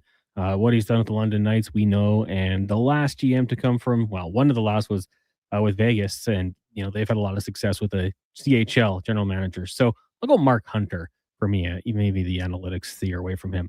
Question number 4 for you guys. Well, you today. If you were giving advice to Gavin McKenna, would you say that he should play in the NHL next season, or maybe look at what Owen Power did, stay in college for another year? It's It's hard to say. You look at McKenna, and he's a late birthday already, Cons. So now I can't remember if Owen Power was or not, but remember that Gavin McKenna, it will be his 19-year-old year technically, right? Because he's a December baby, and he's like a late December baby. So you know what? Now I only watched 2 of the Penn State games. Like the guy had 51 points in 35 games, led his team in scoring as he was an 18-year-old basically, right? Like, I don't know, that's pretty impressive. I think at this age you can get, like, I just look at the difference between Draisaitl when he came to Edmonton in his 19-year-old year and then as his 20-year-old year, like big difference, 1 year. So, Gavin McKenna, if he wanted to wait, I wouldn't have a problem with it. I think it's going to depend on the organization, but a lot just depends on him. How does he look in camp? I can't say right now. Based on past history, I think he's probably going to come to the NHL. Yeah, I would agree with you with that one. But, 6 feet 170, I wouldn't mind to see like him put on maybe a little bit more muscle there. The college schedule could be advantageous for that. Oh yeah, I wouldn't during the week. Trust me, he's not 170. I'm assuming you got that off of Hockey DB. They don't update that at all. So that is. I went to Penn State's roster, okay. So start of the year probably. Yeah. But I'm guessing he'll be 185 by training camp. Yeah, I mean, hey, if he puts on 15 pounds, I would be more than happy to have him. But then again, but I'll say what team is it going to be? I'll say this, Cons. I don't think he'll be 6 feet. He'll be 5'11". Because did you see? Well, have you seen Major League Baseball? We'll get into that in our stats of the day later. But are you kidding me? Like, I thought he might be 6'2" by then. There is no the amount of over heightening in pro sports is stunning to me. Anybody who follows baseball this year will know what I'm saying. But I will wait till the numbers I unveil coming up in our stats of the day. I'm looking forward to it. Final question: Artemis 2 going to launch tomorrow. Hopefully everything's going well. Canadian Jeremy Hansen will be on the mission. It's orbiting the moon. It'll be about 10 days. Does this intrigue you? Is this something you would be watching? No. Well, maybe the takeoff, but after that, no. Like that, I don't know. Like man, we got so many problems we want to solve here. What the hell are we wasting? Honestly, I don't really understand it, right? Like we got so many things that we need to solve here. Why are we worrying about wasting gazillions of dollars to go to fly around the moon? Fly me to the moon. It's a great song, but I'm not really, it doesn't intrigue me at all. Yeah, I'm like you. I'll probably check in every once in a while. I've kind of been following along. We've got Dale, one of our producers here at Stingray, is a big, I'll say fan of this. I don't want to say nerd or anything like that, but he's into it big time, and he's kind of hyped it up. I've been looking at their menu, things, that sort of thing. I'll be checking in on it, but it's not the most important thing to me for sure. It's interesting. I hope it's safe. I hope they all come back healthy and everything like that, but not my top priority. No, not at all. And good for I get you like it. I just feel like we've got so many bigger things that we should worry about here, but that's just me. Let's and by the way, congratulate, man. We got a lot of bids in. This is kind of fun. For bids ranges anywhere. The lowest one was 97. And I like a lot of people had some odd ones like 214, 268, 306. And ultimately our winner today is Manny. Congratulations, Manny. You are the winner. He had a top bid of $400, and he'll be going to the game tonight. We ended up with 22 different bids, so pretty sweet. Let's get to the comment and a Sports 1440 update brought to you by Northgate Chevrolet Buick GMC. If you're looking for a great deal, stop in. No pressure, no haggling, just a good deal. And you got to see the brand new Autoplex indoors. It's amazing. Check it out, northgategm.com. This is a Sports 1440 update. It's game day. Oilers taking on the Kraken down at Rogers Place. Puck drop just after 7. Pre-game coverage coming your way at 6 with Andrew Walker, Donovan Paulson, and Landon Ferraro. Elsewhere around the NHL this evening, at the Stars and the Bruins, Sabres host the Honors. Canadians in Tampa, Panthers up against the Sens. Red Wings head to Pittsburgh. Jackets host the Canes, and the Jets taking on the Blackhawks. Major League Baseball, Blue Jays looking to bounce back from their loss to the Rockies yesterday when they meet in 5 minutes' time. Tough news for right-hander Cody Ponce, since he's been diagnosed with an ACL sprain and will miss some significant time. Couple games underway right now. All scoreless: White Sox, Marlins, Reds, Pirates, and Nationals. Phillies later tonight, Mets in St. Louis. Astros hosting the Red Sox. Tigers take on the Diamondbacks, and the Yankees head to Seattle. In the association, Toronto Raptors back in action up against the Pistons in Detroit. Tip-off 6 o'clock. Also the Magic and the Suns. Nets host the Hornets. Caps taking on the Lakers, and the Clippers hosting the Portland Trailblazers. The Oil Kings in Saskatoon for Game 3 tonight. That's already decided a game each. Puck drop at 7. In the AJ, you've got Drumheller hosting Camrose in Game 7 of their series. And from the soccer world, Italy will miss the World Cup for the third consecutive tournament after falling to Bosnia in penalty kicks earlier today. With that, Canada takes on Bosnia to kick off the event June 12th in Toronto. Coming up in Hour 4 of the Jason Gregor Show, we'll be joined by Mark Spector of Rogers Sportsnet, Derek Van Diest from NHL.com, and we'll hear the latest edition of Cam Tate's 2-Minute Warning. I'm Connor Halley. This has been a Sports 1440 update. Sports 1440 in West Edmonton Mall and Wetaskiwin. CKJR is a Stingray radio station. Download the free Radio Player app and listen wherever you go. Craving your favorite mouth-watering pizzas? Papa John's has large specialty pizzas for only $19.99 for a limited time. Get a flavorful all the meats, the works, ultimate pepperoni, Hawaiian, barbecue chicken, and more on original thin or New York style crust. Use the code LSPEC at papajohns.ca or on the Papa John's app. Get yours today. Better ingredients, better pizza. Papa John's. Electrical Solar Team is now making a play for sustainability and savings. They're specialists in powering up for a greener future.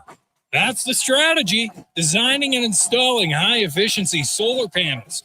They're helping homes and businesses combat rising utility costs by harnessing the power of the sun. A smart move for efficiency and the environment.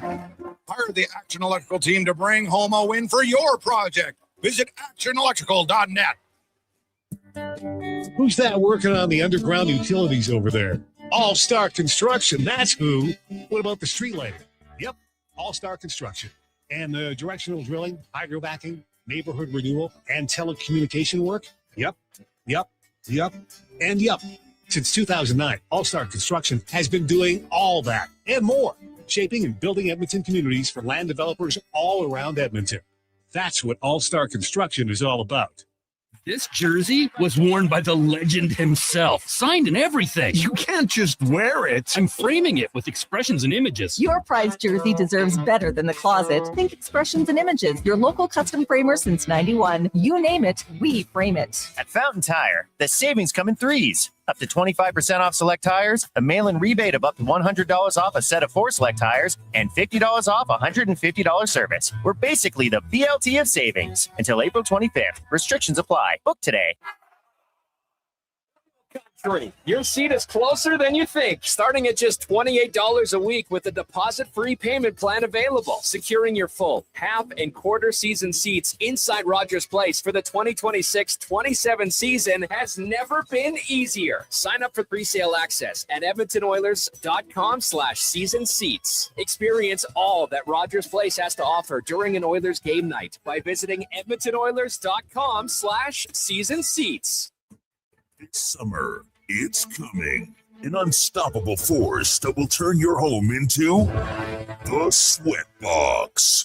Don't live in a summer blockbuster. Pro Solutions is your one-call-solves-it-all expert for AC repairs, tune-ups, and new installations. With fast appointments and flexible financing, we'll make sure your home story has a comfortable ending. AC season is coming soon, so book today. Lock in pre-season pricing today. Visit ProSolutionsInc.ca to schedule your service today. Why should you drive a Subaru? How about durability, style, and an excellent customer experience from the moment you step into the showroom? And how about accolades, including awards for numerous 2026 Subaru models from both AutoTrader and JD Power? But don't just take my word for it. Take a test drive and you'll see why the Subaru name is recognized and renowned for quality. To learn more, visit Subaru.ca. Welcome to Uncommon. Welcome to Subaru. That's 2 minutes for teeth chattering. Freezing on the sidelines again? The Kuma heated chair is a must-have for sports parents who want to cheer in total comfort. From chilly spring mornings to frosty fall evenings, you can finally be warm and comfortable for every game of the season. Shop Kuma Outdoor Gear online and choose from 4 unique models, including one you both can curl up in. Get yours today at KumaOutdoorGear.com. Got a car you're ready to part with? Find out what it's worth, fast, easy, and totally free at Go Auto.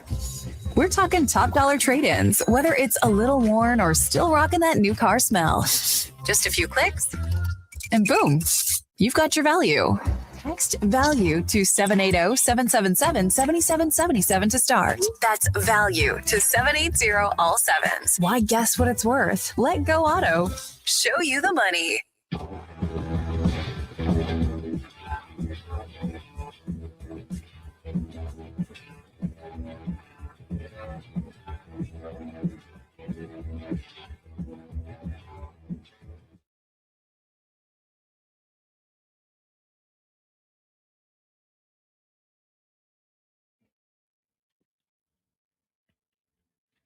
Portions of this hour brought to you by Can Torque. We offer sale, rental, repair, and calibration of hydraulic, pneumatic, and battery-powered torque wrenches, stud tensioners, and flange maintenance equipment. Order today at cantorque.com. The Jason Gregor Show, the best of Edmonton sports talk and beyond. This is Sports 1440. Presented by PlayAlberta.ca, Alberta's only regulated online gambling website.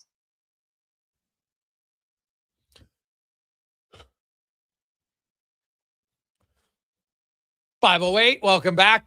Jason Gregor Show, presented by PlayAlberta.ca, where tonight, the Eric Carlson of Lottery, $65 million up for grabs in Lotto Max. Good luck. Get your tickets at PlayAlberta.ca. And while you're there, you can stop in, check out the Jason Gregor Show Odds Boost. Of course, we got some NHL action for you, some Oilers action, and more at PlayAlberta.ca. Hey, Oilers are taking on the Kraken. Update if you missed it, Ponce has an ACL sprain, not an ACL tear. And we'll find out tomorrow because it's actually good time. And we have Grant Fedoruk coming on the show. We're going to talk about Leon Draisaitl's injury and, kind of the prognosis from an expert. And, he's dealt with lots of them. And so we kind of know what it is. And now with Ponce, with an ACL sprain, obviously better than an ACL tear, but not much better. We will see. So there you go. He's out for, he's definitely going to be out for a few months. No doubt about that. So we'll see what the Jays do for a starting pitcher. Trey Savage is going to do a simulation game Friday for a few innings, but he's obviously, maybe a few weeks away, but they're going to need someone at least for one start, maybe two before you get Trey Savage back. And then Barrios is close. Probably maybe not until the end of April at the earliest, I would think, for Shane Bieber. Maybe not even until May. So who knows? Let's get to Le Spec Report, brought to you by GS Construction, your underground infrastructure specialist. And you see them moving in. They got a lot of work to be doing on the Yellowhead around that 127th Street Exchange, getting that party going, and a lot of other areas around the cities. They always remind you, we get to construction season, drive safe, be respectful. They want to get home. They want to cheer for the team just as much as you. GSConstruction.ca. As Mark Spector from Rogers Sportsnet joins us once again. Spec, good afternoon. How you doing? Doing awesome, man. What's going on, Jay? Hey, do you remember the movie? Did you watch Clash of the Titans, Spec? No. You never seen the movie? I don't think so. Oh, geez. All right. I'm not the movie guy, man. I'm not the movie guy. Oh, okay. When I watch them, I tend to forget. When you used to go rent movies, if Yeah. I had $1 for every time I rented a movie and took it home and watched the first 5 minutes, realized, oh, man, I watched this before. I just laughed because in my article today, I was kind of because the Kraken, of course, is a big sea monster. Yes, I saw that. I saw that. You brought in all the. Yeah. Well, you should have watched the video in there, and you would have seen Medusa in her eyes and how the Kraken suddenly turns to stone. Oh, okay. I'll go back. I'll go Dave. back. Yeah, we got to click on the video. It's a 2-minute video. It's classic from way back in 1981. But Wow. the Oilers have been the Medusa to the Kraken. The Oilers have beat them 14 out of 18 times. No one's beat them more than the Edmonton Oilers. However, their power play has been a main point of that. They're 35% in those 18 games, but they're 7 out of 9 this year. Of course, that included a 4-game power play when they spanked them 9-4. And that's when you had the second unit even scored. So, who knows? Maybe even without Draisaitl, this might be the cure for the Oilers' PP woes. It's the only thing that hasn't been going great now has been their power play here the last 6 games. Yeah, I don't know if it's one of those, styles make the fight things. They've owned Seattle since Seattle came in the league, but I also remember Nashville owning Edmonton for a long time, and then that flipped around, and now Edmonton can't lose to Nashville. So I don't have an answer why Edmonton beats Seattle for fun. They always have, and by some big scores along the way. Can't go on forever. But Seattle's always had fairly average goaltending. They've never had great, powerful scorers. They've been an average team. I guess that's probably why. And Edmonton's been pretty good since then. But I would say this: one of the very positive things about the Oilers right now is this 4 games without a power play goal now? Correct? For the opposition? For the Oilers. Well, they're I think it's 4 games. Yeah, it's probably 4 games that one. Yeah, they're 1 for 14 games in the 6 games without right. Dry. Yeah. And they're playing pretty well. My point is, this is a team that has been called power play merchants, and I'm not saying that's what they are, but the power play helps this team along quite a bit. So the fact they're having success with a power play that's not producing, that's actually a very good sign for the Oilers. Yeah, because eventually their power play is going to get going. Eventually it'll get good. Yep. I don't. The only problem was against Tampa Bay. Spec, they didn't score a power play goal, but they also gave up 2 shorties, so that wasn't ideal. That sucked. And there was another game, I think, against Utah. They never had a power play, but they won the game. Yes, they never have a power play against Utah. You are correct. So I look at the Oilers, and we talked to Struds about it. And obviously the Nurse Dickinson pairing's done a lot. The Nurse Murphy pairing's done a lot. But Szymanski and Dickinson. Like Dickinson has really added something, I think, a little bit of a bite to his game. I know you had a conversation with him. I had a conversation with him, Spec, and he's like, I really like, because he talked openly. I asked him about the hit against Vegas, right? And he goes, you know what? I had no problem with it. He goes, I knew if I leaned in, if I reached for the puck, I'd be putting myself in a tough spot. So I put myself in a tough spot. He goes, now, I didn't like the hit, and that's why he got mad. And he goes, I was kind of seeing red, and I ran over Theodore, but you know what? Like he didn't hesitate. He went in there and, he took a penalty, but he even said, he goes, I knew if I hit him that someone was going to come running at me anyway. So it was going to be coincidentals. And he was right. And it was, but the other thing I liked about him is his defensive game is good. He has trust in him. He goes, I'd like to see at my line be more than one and done in the offensive zone. We want a little bit more offensive zone time. And that's where, I like everything about Szymanski's game, Spec, except there's not a lot of offensive. He's always thinking defense, which is great. Yeah. And that's why I think when Draisaitl comes back, Szymanski's probably the guy in the top 9 who goes to your 4th line. Yeah, and Szymanski's just a young guy. He's not there yet. There is a skill here to being very good defensively, but still having offensive creativity and still knowing when to take the chance and take the puck and go with it, and knowing, listen, Connor McDavid's he could win the Art Ross, and I think his plus minus is like plus 15 or something, So even the greatest offensive player in the game, I'm here to tell you, he still goes back and forth on his decision making on when to take an offensive chance. That's just, it's just the way it is. So young Szymanski, oh my goodness, he knows his way to how his bread is buttered. He knows how to stay in the lineup. And he knows that if he starts going minus every night, he's probably coming out of the lineup. So I don't blame him, but we're all kind of waiting for him to find a balance, right?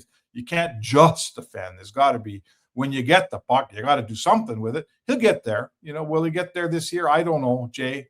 But he's a smart kid. He's a good player. He's big and he skates well. So there's no reason he can't find a way to get there.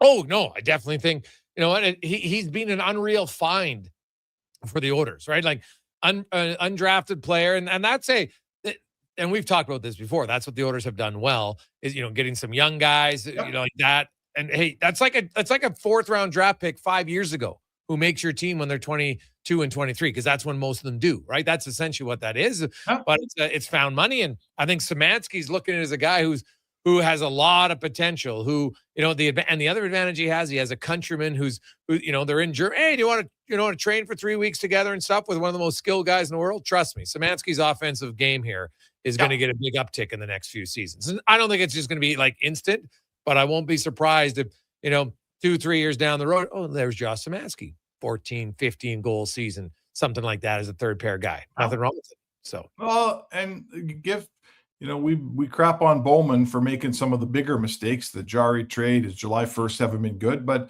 the fact that he's injected successfully youth into this lineup while they're in their Stanley Cup window, right? Like, not a lot of teams can pull that off. You know, he brings in Savoy. Savoy's going to be a good player around here for a long time, man. You know, he brings in Podkolzin. He brings in Szymanski, right? He fills out a guy like Emberson, who looks like he's going to play for some period of time. That will prolong the Oilers from falling over the edge of the cliff here at the end of their run. As long as you keep some youth coming in, it's good. Good for him.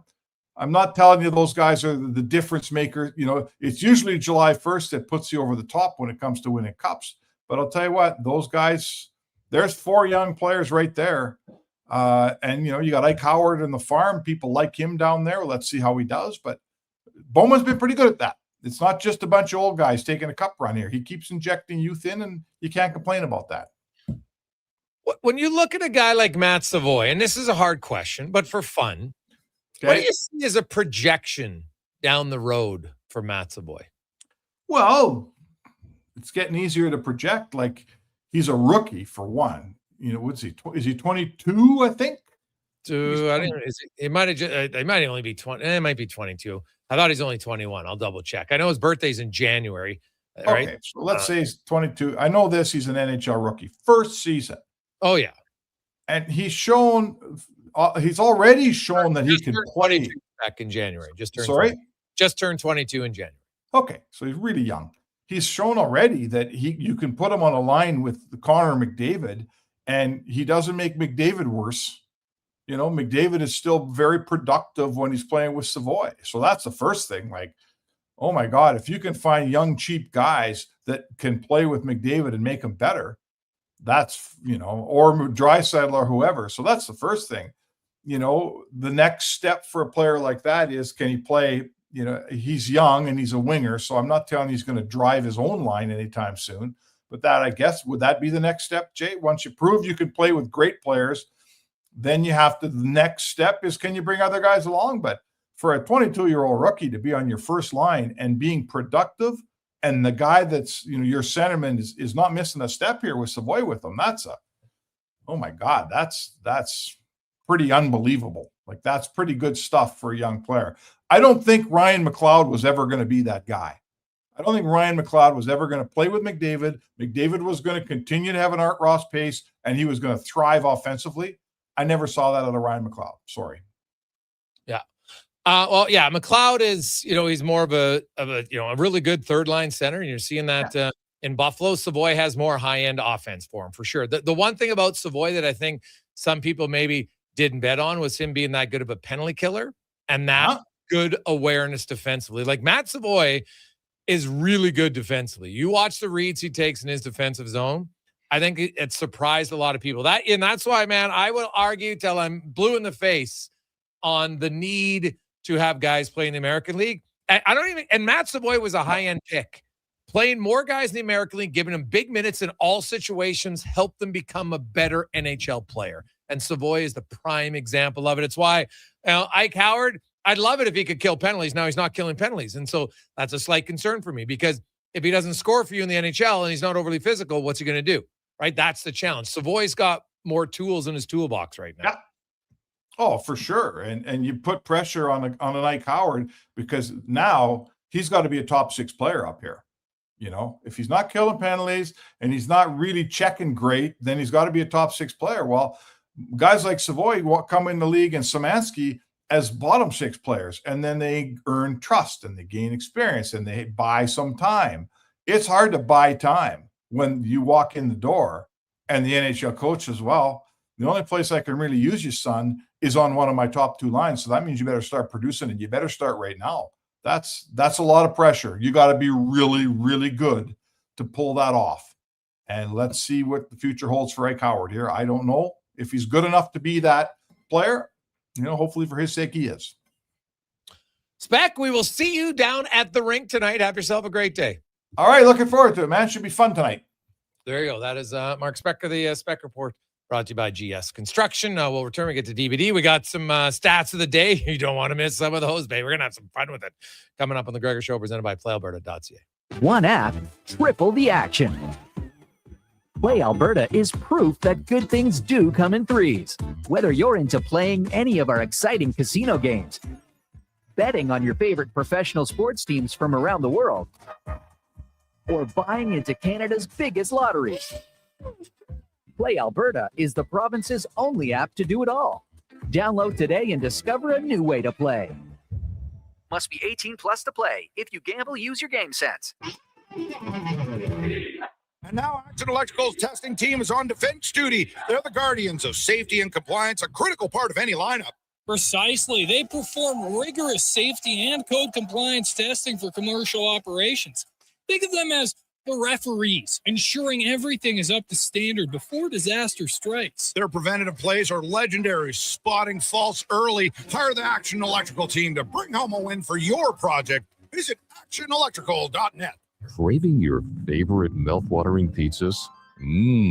Papa John's has large specialty pizzas for only $19.99 for a limited time. Get a flavorful all the meats, the works, ultimate pepperoni, Hawaiian, barbecue chicken, and more on original or New York. Use the code on the Papa John's app. Get yours today. Better ingredients, better pizza. Papa John's. Jason Gregor isn't just a sports guy. He's a community builder with over $3 million raised for local charities. And his Gregor Foundation, he's making a difference on and off the air. Check out Gregor weekday afternoons on Sports 1440. Craving a dining experience that rises above the rest? Head to Summit Restaurant in the Silent Ice Center, just minutes from South Edmonton Common. Savor exceptional house-made pizza, delectable entrees, and expertly crafted cocktails in a stylish, modern atmosphere. Perfect for a casual meal or a special night out. Summit offers a refined experience where every bite and sip reflects our dedication to quality. Elevate your dining experience. Make Summit Restaurant your destination tonight. Struggling to find skilled workers? What if you could fill your talent pipeline with motivated, pre-vetted youth and receive funding to support your efforts? Careers the Next Generation, we connect Alberta employers with interns in skilled trades, IT, agriculture, forestry, and more. All WCB covered, high school accredited, safety trained, and ready to contribute from day one. With 83% of RAP students continuing their apprenticeships after high school, investing in youth today means securing your workforce for tomorrow. Don't wait. Visit careersnextgen.ca to get started. Spring into savings at The Brick. Refresh your home with huge discounts. Save up to $1,800 on sofas and sectionals. And buy more, save more, up to 25% off bedroom and dining furniture. Dreaming of better sleep? Upgrade your mattress game and save up to 40% off select mattresses and score free delivery when you use your Flexity card. Plus, save 15% when you buy 2 or more select major kitchen appliances. Some exclusions apply. See in store for details. The Brick, proudly Canadian since 1971. Bashaw Concrete Products. From concrete and septic tanks to blocks, precast water pads, Jersey barriers, and aggregates. Farmers, contractors, homeowners. Plan your next project at BashawConcrete.com. Family owned, over 60 years pouring. Bashaw Concrete Products. Once again, start here. BashawConcrete.com. Is your business ready to grow? Not sure how? We have your solution. We are Stingray. Whether your customers are around the corner or across the country, Stingray connects you with radio to digital advertising, including connected TV, search and social, programmatic, digital advertising, and digital out of home. From idea to execution, we've got you covered. With creative and production, cross-platform integration, detailed reporting, and one-on-one support, it's the easy way to make your business grow. Get started now at stingraymediasolutions.com.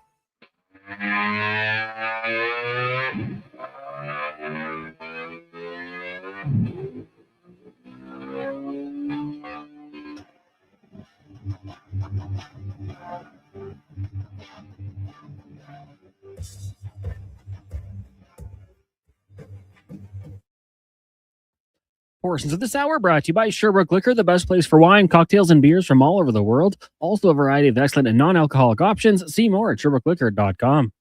This is Sports 1440, where Edmonton talks sports. On YouTube, Facebook, and X. Here's Jason Gregor. Brought to you by PlayAlberta.ca.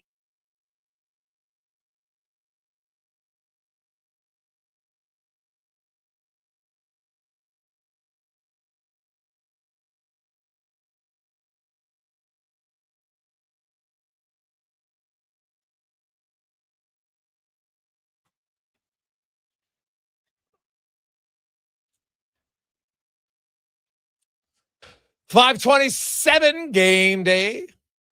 Sports 1440, sports1440.ca. It's the Oilers and the Seattle Kraken. Tonight, Connor Ingram, starting goal. The Oilers, no lineup changes. Trent Frederick, very probable for Thursday, his return against the Chicago Blackhawks. Doc, at the earliest, could play his Saturday. I probably don't see that happening, and who knows what they'll do, because by then you got 15 forwards, so we'll see. Somebody could maybe going down. I don't think you want to carry 15. I could be wrong on that, but we shall see. Let's talk some more hockey as Derek Van Diest from NHL.com joins us. DVD, how you doing? Good, Jason. How you doing today? Hey, I'm great, man. I know you're a huge soccer guy. Italy, third consecutive out at the World Cup. They haven't been there since 2014, I think would be 14, in Brazil. Right? And but that's a pretty big break for Canada. Like, there's nothing guaranteed, but now in their pool is 19th ranked Switzerland, 55th Qatar, 65th Bosnia, instead of number 12 Italy. Like, that's a pretty big break. Yeah, it is. It is and it isn't. Like, I was really wanting to Canada play Italy in a World Cup game in Toronto. I thought that would have been awesome. It would have been a really special day for Canadians, for Italian Canadians. I think it would have been just a great spectacle. I know half the stadium probably would have been filled with Italian fans, but so yeah, to see them not qualify today was really harsh. I was watching the game. It was a tough break for them.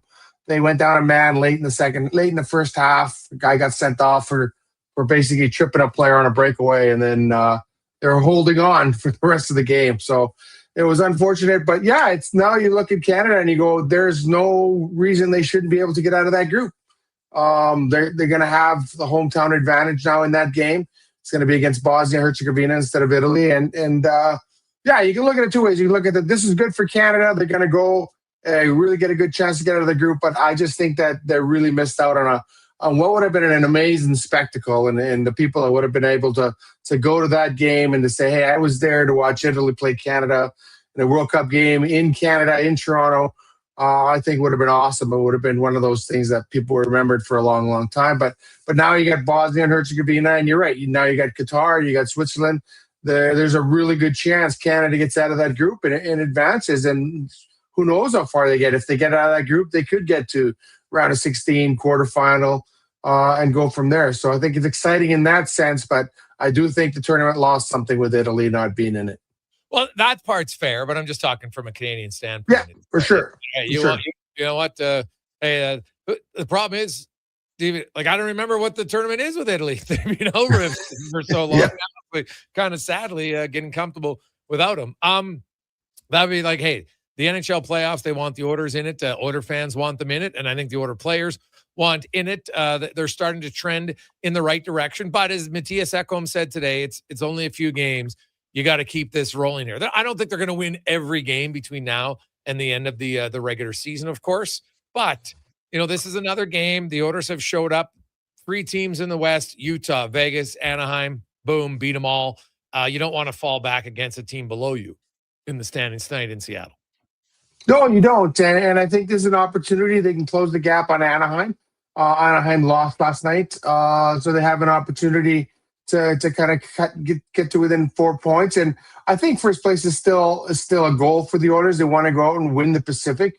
And, it looks like it's going to be, if it stays the way it is, obviously at this time of year, it's tough to kind of overtake teams. But if it stays the way it is, it's going to be Edmonton, Vegas in the first round. So, I think the Oilers have been here long enough to know you just have to be playing well going into the playoffs, and you have to have your game and found your game. And I think they have, for the most part, in this last few weeks. They've been playing well. They've been playing strong defensively.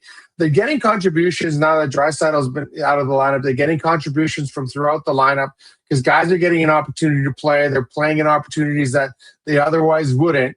And so if you're an Oilers fan right now, you're looking at it and going, okay, we have 8 games left. We can win 6 of these, get guys really rolling, get guys playing well, and then you get Leon Draisaitl back fresh for the playoffs. And that's probably going to be a good thing. So I think if you're an Oilers fan, if you're the Oilers, you're looking at this and just take this a game at a time, obviously, but I think you have a good opportunity here to kind of really solidify your playoff spot and challenge for first place and see if you can kind of steal that first place spot in the last minute. The Oilers haven't been there all year, so if they can get there at the last minute and maybe get an easier opponent in the first round, we'll see how that goes. But yeah, I think the important thing is, though, that they know it. They just have to be playing well heading into the postseason. And once they get in the postseason, there's so much experience on that team that they know how to win playoff series. And I think that's a good news for Oilers fans. Yeah, that's fair. When you look at the game tonight in Seattle, and hey, McMahon's playing very well for them lately. He's kind of rolling, but their goaltending's really fallen off here. And the one area where the Oilers haven't been great, and no surprise, Zach Hyman kind of joked about it. Goes, hey, you take out Leon Draisaitl. It's something they've always done. He's their main shooter. He's been their main scorer. It opens up a lot of other looks, and they've struggled on the power play. But the one area they didn't, even their second unit scored twice against Seattle early in that 9-4 blowout earlier this year when the Oilers had 4 power play goals. So, maybe tonight's the night where Edmonton's power play, because at this point, if they get one, like if you go 1 for 3 or 4, that's a good night.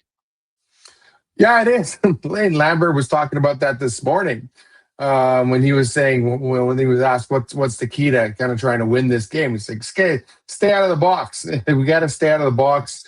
And hopefully if we do take penalties, they're legit penalties type thing.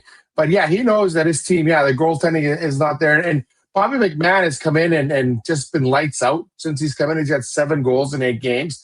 And it was a situation where they're kind of giving him a lot of quality minutes that maybe he wasn't getting in Toronto. We talked to Bobby McMahon this morning. We talked to Lane Lambert this morning.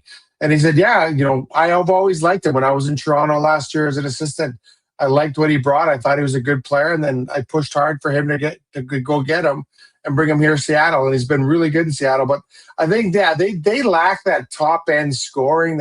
So they have to do it by committee. They have to have 4 lines going. They have to get a lot of guys chipping in because they don't have that star power on their team. Jordan Eberle's still their leader. He's been around for a long time, obviously, but they don't have that high-end offensive guy like the Oilers do. So it's going to be interesting. But yeah, they have to stay out of the penalty box because if that's when they get in trouble. Their goaltending hasn't been great of late. But if they stay out of the box, they can play with other teams. Once they get in penalty trouble, once they start chasing, start hooking and holding, Lane Lambert says that's when his team is in trouble. And he kind of knows. He looks at his squad and he goes, we have to grind out wins. We have to win here. We got to win tight games. We got to win tight checking games. We just don't have the firepower to kind of keep up with an offensive juggernaut, maybe like Edmonton can be. So, yeah, that's going to be key for them today is to kind of stay out of the box and try and grind things down and grind out wins. And I'm looking forward to seeing what Bobby McMahon does here in Edmonton when he gets extra minutes, when he gets some of those quality minutes. I've always liked him as a player, and I always thought he was underutilized in Toronto, and this is kind of coming to fruition here when he gets an opportunity to play. He's doing a lot of good things for Seattle. He is. And, he's in a shallow free agent pool. He's earning himself a little extra bucks. I'll tell you that. Like, I don't care who his agent is. Say, hey, guys, like I can love Seattle all I want. I owe it to myself to at least check free agency. I could like Brett Kulak, right? Brett Kulak walked into free agency, got the offers. You know what? Okay, now I know. Went back, signed in Edmonton. If I'm Bobby McMahon, I'm doing the exact same thing. Yeah, and you can say that for Jack Roslovic here in Edmonton, right? Like, who's going to throw what kind of money at him with the season he's having so far? So, yeah, they're going to wait and see. And you're right. In a year when there's not a lot of big name free agents out there, it could be a good payday for guys like McMahon, for guys like Roslovic, for other guys that have that potential to score 15 to 20 goals a year. So, it'll be interesting to see. But, yeah, he's having great time so far in Seattle. He's fit in well. He said he didn't know anyone on the team.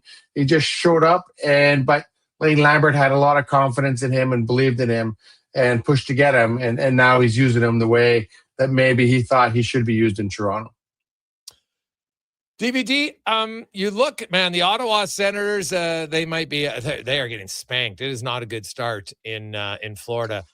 Tonight. They gave up a goal 8 seconds into the game. The nephew scored 8 seconds in, and then Shane Pinto 15 seconds in, took a penalty. Then Artem Zub took a penalty. Then Clevin took a penalty, and they're down 3-0 in the first 10 minutes of the game against the Florida Panthers. So not a good start for the Sens. Is there a team in the East? Like, do you think the Flyers can make the comeback and get in?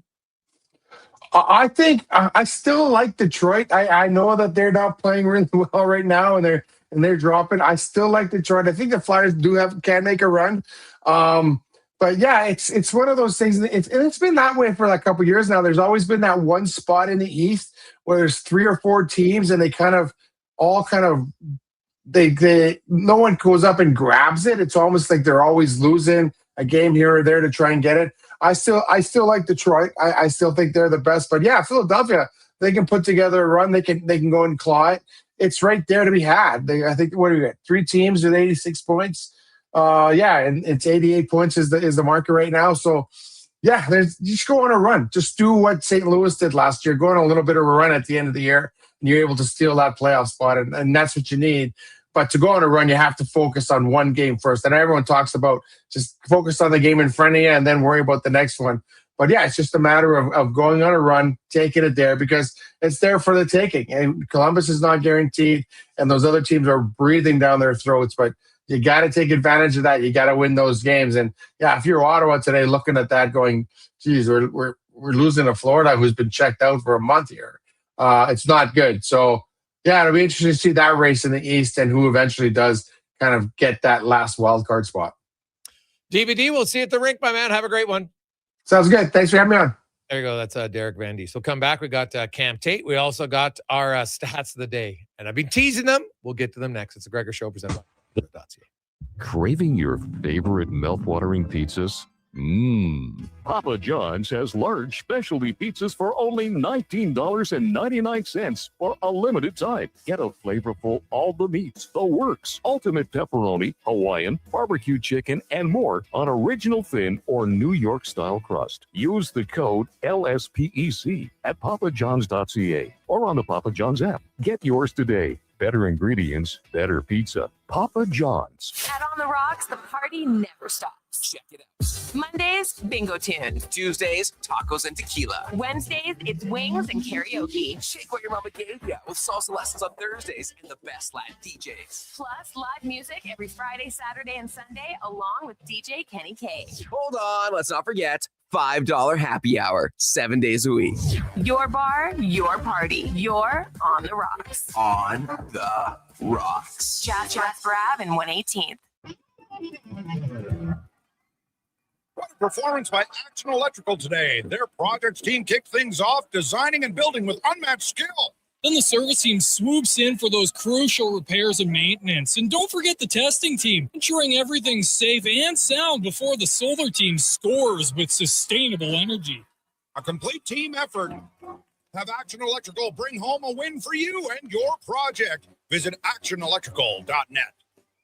Nothing beats getting a deal at McDonald's. Why? Because you get a deal now. And a deal later. Redeem an offer from the latest mailer or on the McDonald's app and dig into instant savings. Plus, you want points free McDonald's. That's what I call a double whammy deal. You step right to your door. Check your mailbox for the latest McDonald's mailer loaded with delicious value for a limited time at participating restaurants in Western Canada. Who's that working on the underground utilities over there? All-Star Construction, that's who. What about the street lighting? Yep, All-Star Construction. And the directional drilling, hydrovacking, neighborhood renewal, and telecommunication work? Yep. Since 2009, All-Star Construction has been doing all that and more, shaping and building Edmonton communities for land developers all around Edmonton. That's what All-Star Construction is all about. Getting your vehicle sparkling clean doesn't have to cost a fortune. Take it into Hughes today and pay just loonies a wash. Find us at hughescarwash.com. Remember 2025? That's so last year. But seriously, St. Albert Dodge needs to clear some 2025 models off the lot to make room for new inventory. So they're having a huge clear out of all the remaining new 2025 Jeep Wrangler Saharas. The Sahara package is the best seller, so they have a great selection to choose from and priced from as low as $59.9. I don't have to tell you, these are going to go fast. So get there before they are gone. Just head up the trail and see how easy it is to do business at St. Albert Dodge. Expand your brand with Fusion Promo Marketing. Fusion is your trusted partner for all things branded merch and apparel. Thousands of products perfect for businesses, sports teams, and corporate events. Fusion with a Z. Promomarketing.ca. The Lawnmower Hospital. Spring is here, and your lawn knows it. Get the professional grade cut your home deserves with Toro. The Lawnmower Hospital has the right Toro for the job, from the residential Toro Super Recycler to the high-performance zero-turn tractor for those larger properties. Shop now for exclusive spring discounts or 0% financing for 36 months on select units. Beat the rush and get your Toro in for service today. Visit lawnmowerhosp.com. The Lawnmower Hospital. Fast track your financial goals with a special rate term deposit from Vision Credit Union. For a limited time, take advantage of a great rate on 1, 3, or 5-year terms. Plus, as a Vision Credit Union member, you can earn up to 25% more on your interest through profit shares. For details, contact your branch today or visit visioncu.ca. That's visioncu.ca.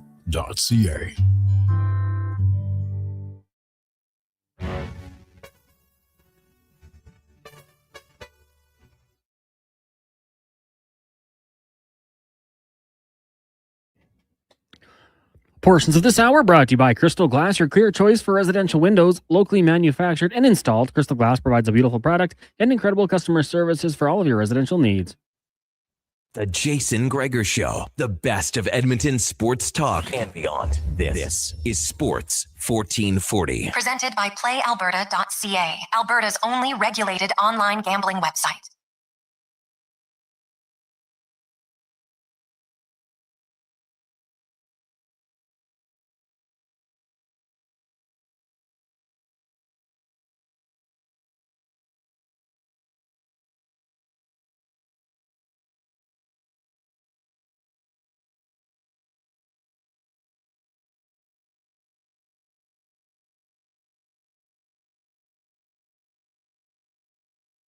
Warning brought to you by Legacy Heating and Cooling.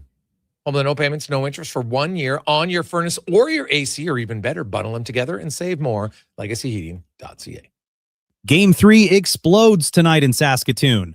This WHL first-round brawl between the Oil Kings and Blades is knotted up tighter than Grandma's elastic underwear after Christmas dinner. Like that one there, Gregor? Teams split in Edmonton, kneeing 76 minutes before the Oil Kings pulled out a 4-3 win. Pressure sky high. The only thing hotter than the ice? Wondering which poor soul Jason Smith dares to toss in net tonight. The up-and-comer or the experienced veteran? Parker Snell, a St. Albert kid barely old enough to buy a lottery ticket, stepping directly into the white-hot spotlight of a ruthless postseason. Played 33 games this year, 3 shutouts, a .274 GAA, 22 wins, 9 losses, all leading to an .895 save percentage. He's paid the first 2 games of this playoff series. Probably not all that proud of allowing half a dozen goals in 2 games, but you keep pushing, right? Now skating in the big leagues, he has the hot hand, yes, but he also possesses a terrifying, borderline arrogant confidence. He looks at the pressure cooker of the playoffs, shrugs off the critics, and simply shuts the door. It drives opposing teams absolutely nuts.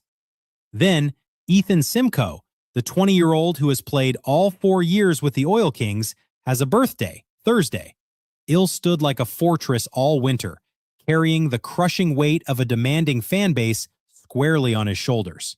He absolutely bailed this roster out when the defense crumbled around him. He made saves that defied simple physics and completely shattered the spirit of opposing benches. You do not easily dismiss that kind of relentless blue-collar grind. This year, Simcoe posted a .293 GAA, .888 save percentage, 8 in 38 games. Both guys are ready. We'll see who is in the starter's net in just over an hour. And tomorrow, on the 2-minute warning, we'll rehash the hash. Oh, yes, we will. 2-minute warning. Gregor, Halley, Kruger. This is Cam Tate, Sports 1440. Oil Kings tonight and tomorrow in Saskatoon. Go Oil Kings, so they can, at bare minimum, get a split, maybe sweep. You come home and you can salt up the victory at Game 5 Friday night in Edmonton. Game 6, if necessary, will be in Saskatoon. And Game 7 will be holiday. Well, it's not holiday Monday, but Easter Monday in Edmonton. So good luck for that. Now, been teasing it, but let's get to our stats of the day, brought to you by All Star Construction, specialized in underground utilities, power, gas, telecommunications, street lighting. They also do directional drilling and hydrovacing. That is All Star Construction. And the numbers I want to start with, we'll get to hockey in a sec, but this is fascinating because so MLB, they introduced their ABS challenge system. So the teams now have to provide more precise measurements of their players' their players' heights. What's this done? Well, shocking. The league has gotten a lot shorter. And so this is why. So the ABS zone is set at 17 inches wide for all players, which is the width of home plate. But the height is variable from the top of the zone is set at 53.5% of the player's height, and the bottom is set at 27% of their height. So basically, shorter players will have a smaller zone, which in theory makes sense, does it not? But if you look at the heights, man, it's wild. Opening day rosters, there's 430 hitters. They've lost a combined 20 feet compared to previous years. Davis Schneider was listed at 5'11". How is that even possible? Anybody who watches the Jays knows that that's not the case. But it really got me thinking. Imagine if they did this to NHL teams. Because I trust you, I'm in the room, right? And we were talking about that. I know exactly. My height is 6 feet. Now, am I above 6 feet? Yes, but I'm not. I've never been officially 6'1".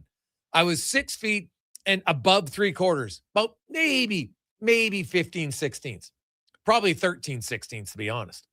But I never said I was 6'1". I was always like, 6 feet. No, never. I see guys in the room that are listed at 5'11", and I'm like, dude, there is no chance here. If you're 5'11", I'm 6'2".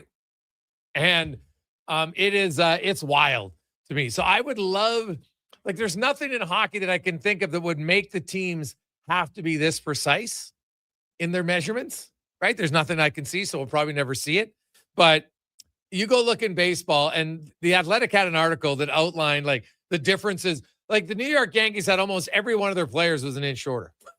Like, it's wild. So I don't know if you've seen that or not.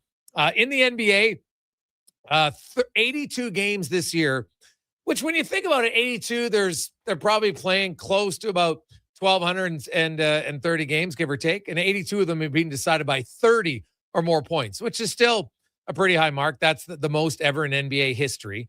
The Wizards have lost 11 games. The Kings, 9. Jazz, Nets, and Bucks each at 7. The two teams who have had the most 30-point wins. Cons, any guesses? Two teams who have the most 30-point wins.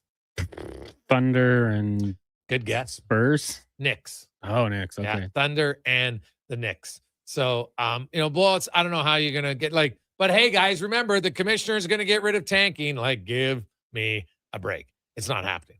Now, let's wrap it up with some other stats about the Oilers and the Kraken tonight. As I mentioned it, the Oilers, no one's beat Seattle more than Edmonton. 14-4.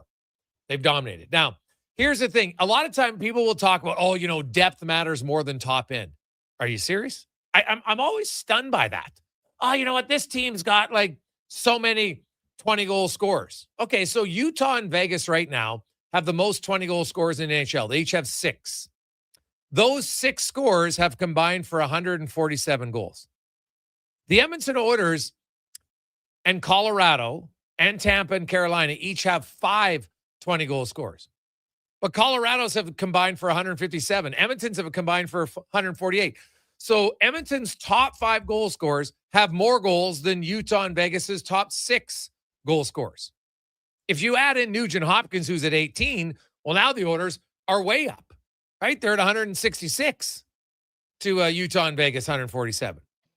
So you never want to get fooled. Did you know that the Oilers, when Matt Savoy scores his next goal, Edmonton will be tied for the most 15 goal scorers in the NHL. If you want to get deeper, okay, then we can talk. But never, ever fall for the, depth is what matters more. You want guys who, if your top guys don't score, then you need depth scores. But at the end of the day, guess who the top 5 scoring teams in the league are? Edmonton, Colorado, Carolina, Tampa Bay, and Montreal. And they're the teams who have a lot of 20-goal scores, right? It's not depth. You need the top-end guys. You need a few guys who score a lot. And that's exactly what the Oilers do. Like Seattle has 10 players with 10-plus goals. Edmonton has 8, but Edmonton's top 8 all have 14-plus. Seattle only has 4 guys with 14 or more goals. So more is better when it comes to top-end scores. Coming up, we got the pregame show. Walker and Paulson on behalf of Connor Halley, Declan Kruger. I'm Jason Gregor. Have yourselves a lovely Tuesday. Enjoy the games. Here's a Conman Sports 1440 update brought to you by Go Auto. Cars, trucks, vans, SUVs. You're looking for a vehicle? Think Go Auto, goauto.ca.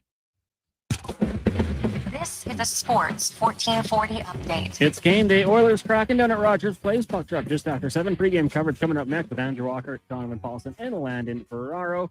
Game's going on right now after 20 minutes. Bruins up on the Stars 2-0. The Islanders trail the Sabres 1-0. Lightning Canadians tied at 1 apiece. Panthers beating up on the Sens 5-0. The Devils